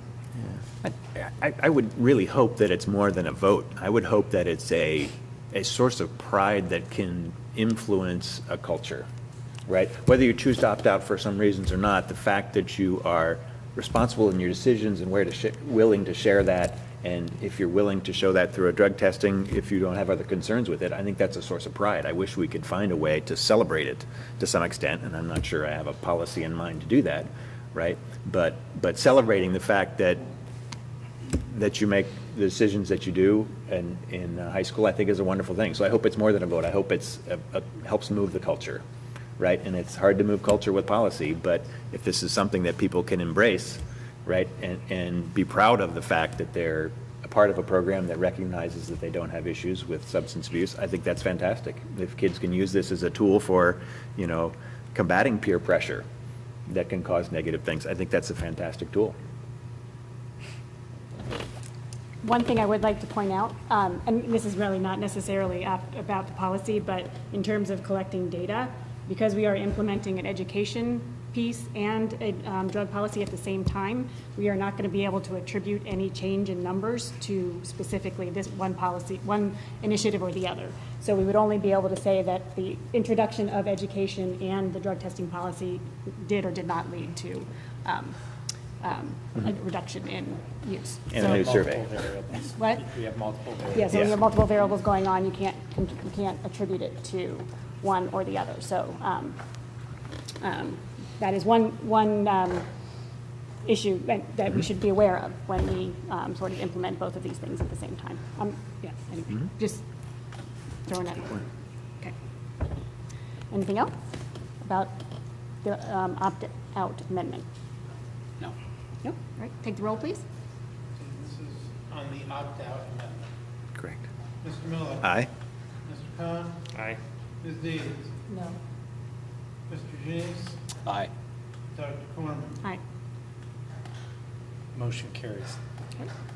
So now, the next item is 10.01 as amended with the opt-out. And we already have a motion and a first. And we vote. have a motion and a second. Okay. Any And additional can you- comments about? Who did the motion and second? Amy? Yeah. I did. Thank you. Any additional discussion about the policy as it now stands, the amended policy as it now stands? No. No? Okay, take the roll, please. Ms. Deeds? No. Mr. Janice? Aye. Mr. Miller? Aye. Mr. Khan? Aye. Dr. Corman? Aye. Motion carries. Okay, so, With Wait. 10.02, we basically have two choices here. If the decision, if we don't want to consider the policy today, we can do a motion to remove it from the agenda, and it will just be removed from the agenda. Alternately, it can be proposed as it is with a second motion to table it and a discussion on tabling it. And if that passes, then the first motion goes away. So there's either choice. or Or- you could, Or you can. If there's no motion made for the agenda item though as well. Or it I would would- just fail. it would Yeah. fail. Or you Or you can, could continue on as it is on the agenda. right, you can continue it on, or you can also amend in the same fashion you just amended. So you have about 4 choices. I would start with the motion to remove it from the, I would like to entertain a motion to remove it from the agenda. I'll second that. I know, I was, yeah, I'll you do can it. first it. I'll first it. You first it. I'll first it. Do we have a second? I will second that. Thank you. Any, I think we need to remove it because it's contrary to what we just agreed on in saying that people can opt out, but now they're mandatory if they come to school driving. So there needs to be a thought process laid out in the future about that. I agree. My view is that it's okay that it's different than the extracurricular policy for reasons that we don't need to get into tonight, but that I'd like to discuss at some point. So, but because this has come up a little bit late, I think I would like to spend some more time considering it and have us bring it back for discussion at another point. So I certainly support not taking action on it tonight. I would not be enthusiastic about a motion to amend it with an opt-out tonight, but I want to make sure that we discuss it, bring it back at another time to discuss it. Okay. The only other thing that I want to make crystal clear is because one of the funding mechanisms for the extracurricular assessment or testing is going to be a fee for parking permit. There's been a fee in the past. We do plan on, that will be something that you will vote on in June to apply that fee for that parking permit. But So that's not in the policy Yeah, itself. it's not in the that we're talking policy about itself. It's a separate item that you'll vote on in June, but it's a way to cover any cost associated with the assessments that are going to take place. I'll say that from what my conversations with students, that fee is one of the biggest stopping points. I've heard more pushback on a significant fee, so I hope that in the administration of it, we can keep that reasonable. And I think, from my perspective as a board member, I'm willing to support this to some extent financially and have parking fees potentially support another part of it as well, so it's not too burdensome on the budget. And as relative to this, motion to take this from the agenda, this issue has occupied more of my time than anything else as a school board member, by far.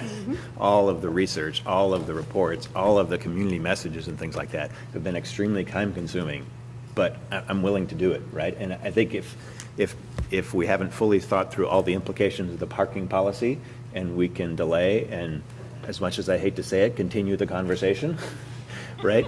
The conversation is what makes a difference, right? The fact that, we're engaging with things, the fact that we've got the opinions of students and community members, the fact that we're having a community conversation on this is a very healthy thing. So I think maybe we haven't thought about it as fully in respect to parking. I'm initially in support of doing something, but maybe that's not the reason that we need to vote right now. Yeah, I agree. Any other comments? All right, take the roll to remove the item from the agenda. Mr. Khan. Aye. Mr. Janice. Aye. Ms. Miller. Aye. Ms. Deeds. Aye. Dr. Foreman. Aye. Motion carries. Okay, now something not about substance use, okay? But something that's very exciting that will happen. Hey, thank you. Hey. Come on, people. High school students, you might want to hear this. We're getting Chromebooks for everybody. Thank you. Thank you very much. It won't be long. I did not anticipate that. Oh, just jump. How are you naive?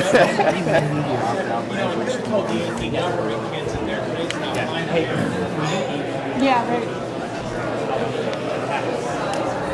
Okay. All right. Yeah. Yep. Okay, so item 10.03 is the recommendation for Glenn to make the one-to-one Chromebook purchase.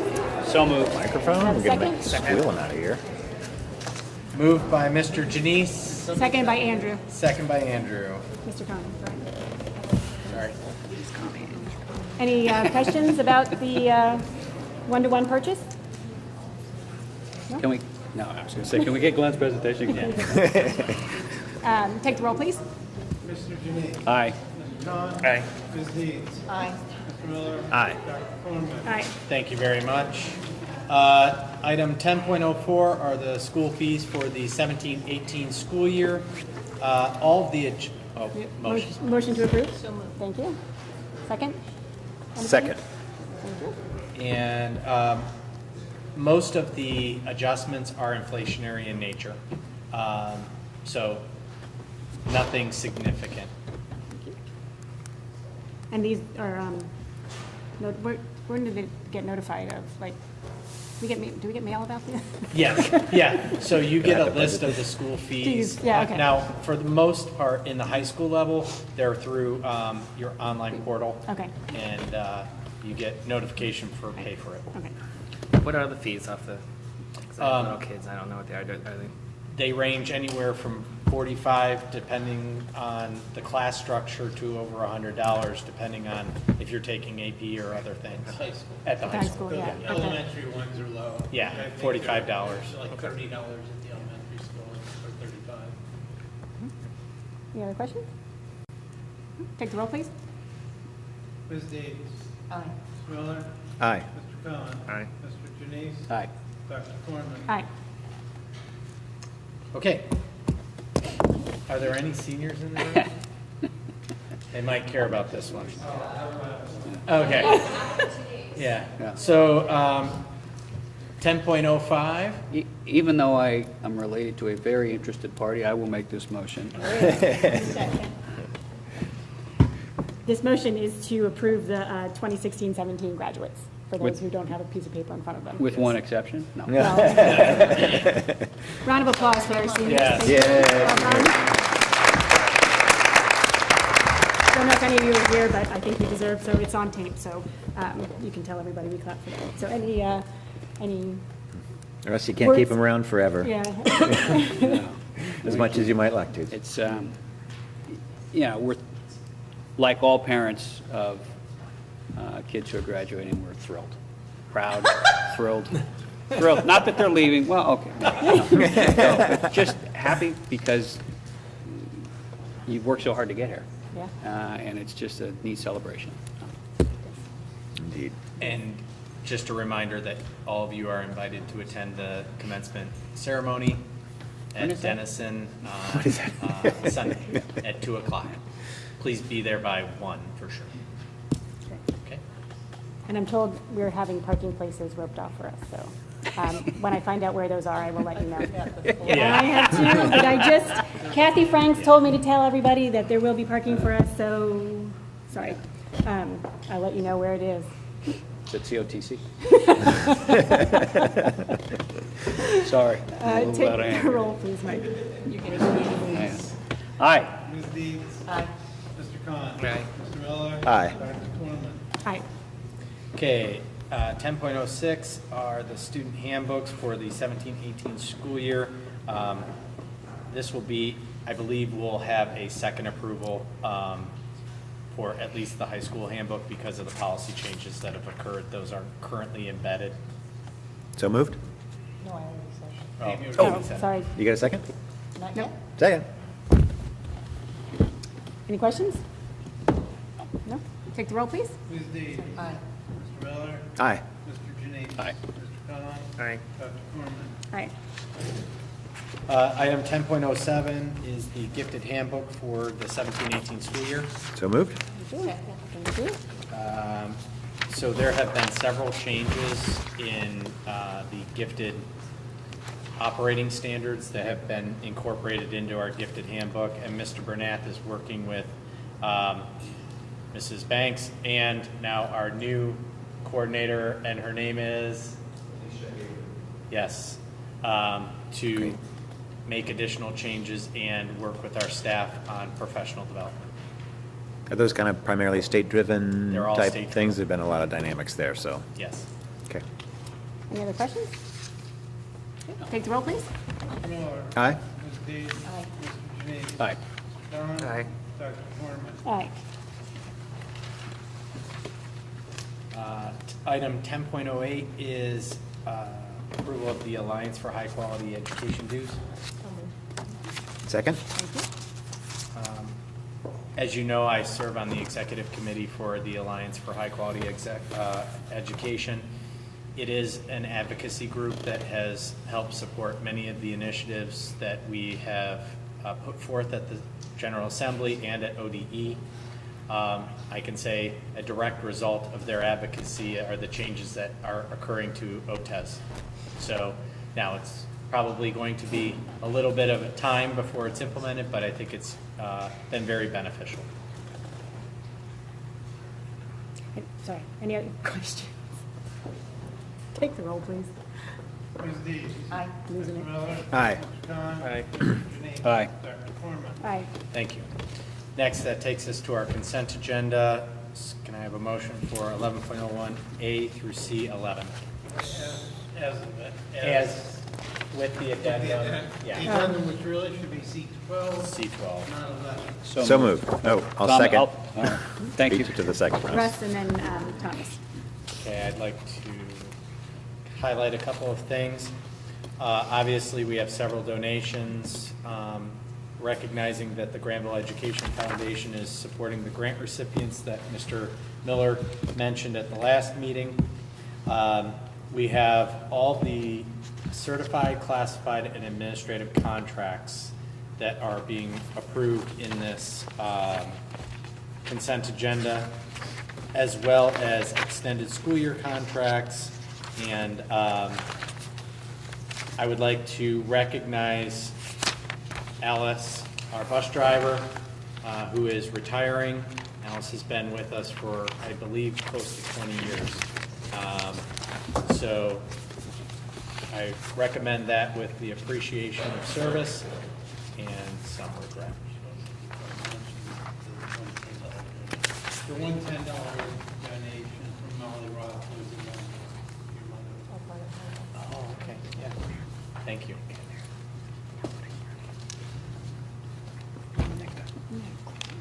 Okay. Any questions about the consent agenda? No? All right, take the roll, please. Mr. Janae. Aye. Mr. Miller. Aye. Tom. Aye. Ms. Dees. Dr. Corman. Aye. Thank you. The finances. The financial report for April. So moved. Second? Thank you. I will be brief, as you heard enough of me last month. Oh, you're not going to do that again for us? No, I won't laugh. All right. There's not an audience, I might, but they all laugh. Yeah, but these guys haven't heard it. They can go back on YouTube and watch. That's true. It is They on, might it do is that. on, I think yeah. that's, yeah. 5-year forecast, which we are required to do every year. I do twice a year, actually. So, yeah. Nothing, there was really nothing much in April since we've done the forecast at the end of April, and pretty much knew what was going on in April at that point. Things finished about as we expected them to be. Nothing much new in May. We're still awaiting the decision of the legislature on the state budget, at which point we can actually figure out what is going on and start planning for the levy strategy. But until the state makes a decision on the budget next month, there's not a whole lot of point in spending a lot of time talking about too much. Is it still transportation that we're mostly keeping an eye on, or? And, So there's- you know, the Senate is now has been grumbling about just holding every school district to the same level as this year on a combination of state aid and tangible property tax reimbursements. Since we don't get any tangible property reimbursement, that means holding us at the same level, which is not that much different from what's in the governor's proposal or the House, where we're expected to get minimal increases because of the transportation piece. So at this point, I think it's really up in the air. I think, as bad as this sounded, I'd rather than do what the House did, than to hold everybody at a flat level for another 2 years, because if they then implement the formula 2 years from now, they will be making 4-year adjustments to all of the factors in the formula, and that gets really Problematic. really distortive. Yeah. It's very distortive. It creates a cliff. Yeah. The good thing is, with the change that the Licking County, the state made based on our valuations, we did come off the guarantee, which I thought we would, which bumped us up about $25,000 or so this year. And so if there is a freezing at this year's level, at least it's going to be $25,000 higher than it would have otherwise been. So that's good then. Questions? Mike, just one question on the expenditures on page 6. You referenced the transfers out to the PI fund. Yeah. Without that, we're up just over 5.5% from last year. Correct. Is there something in particular there, or is it more of the same that we've discussed in the past? It's the same two things that we've discussed. It's the payment, the big chunk of the money for the one-to-one that we just approved earlier in the agenda, and then to deal with the additional costs that Guy Kirby is trying to deal with the water under the tennis courts. So no, there is no additional expenditure beyond what we already knew about, but that's sufficient level that it's making a couple of percentage point difference in our overall spending. Is the increased membership on our insurance plan, is that part of that as well? No. Oh, okay. This is strictly the other, strictly the other uses. Okay. The transfers out. Thank you. You have anything else to, you're all good? Any other Everything questions? nothing else is better. Okay. Any other questions from us? Great. Take the roll, please. Mr. Janine. Aye. Miller. Aye. Ms. Dees. Aye. Mr. Collins. Aye. Dr. Foreman. Aye. At this point, I'd like to entertain a motion to consider the employment of an executive session to consider the employment of a public employee or official. Second? I'll second. Thank you. Ms. Dees? Aye. Mr. Janine? Aye. Mr. Khan? Aye. Mr. Miller? Aye. Dr. Foreman? Aye. And no action will be taken after the executive session. Thank you. You are free to go.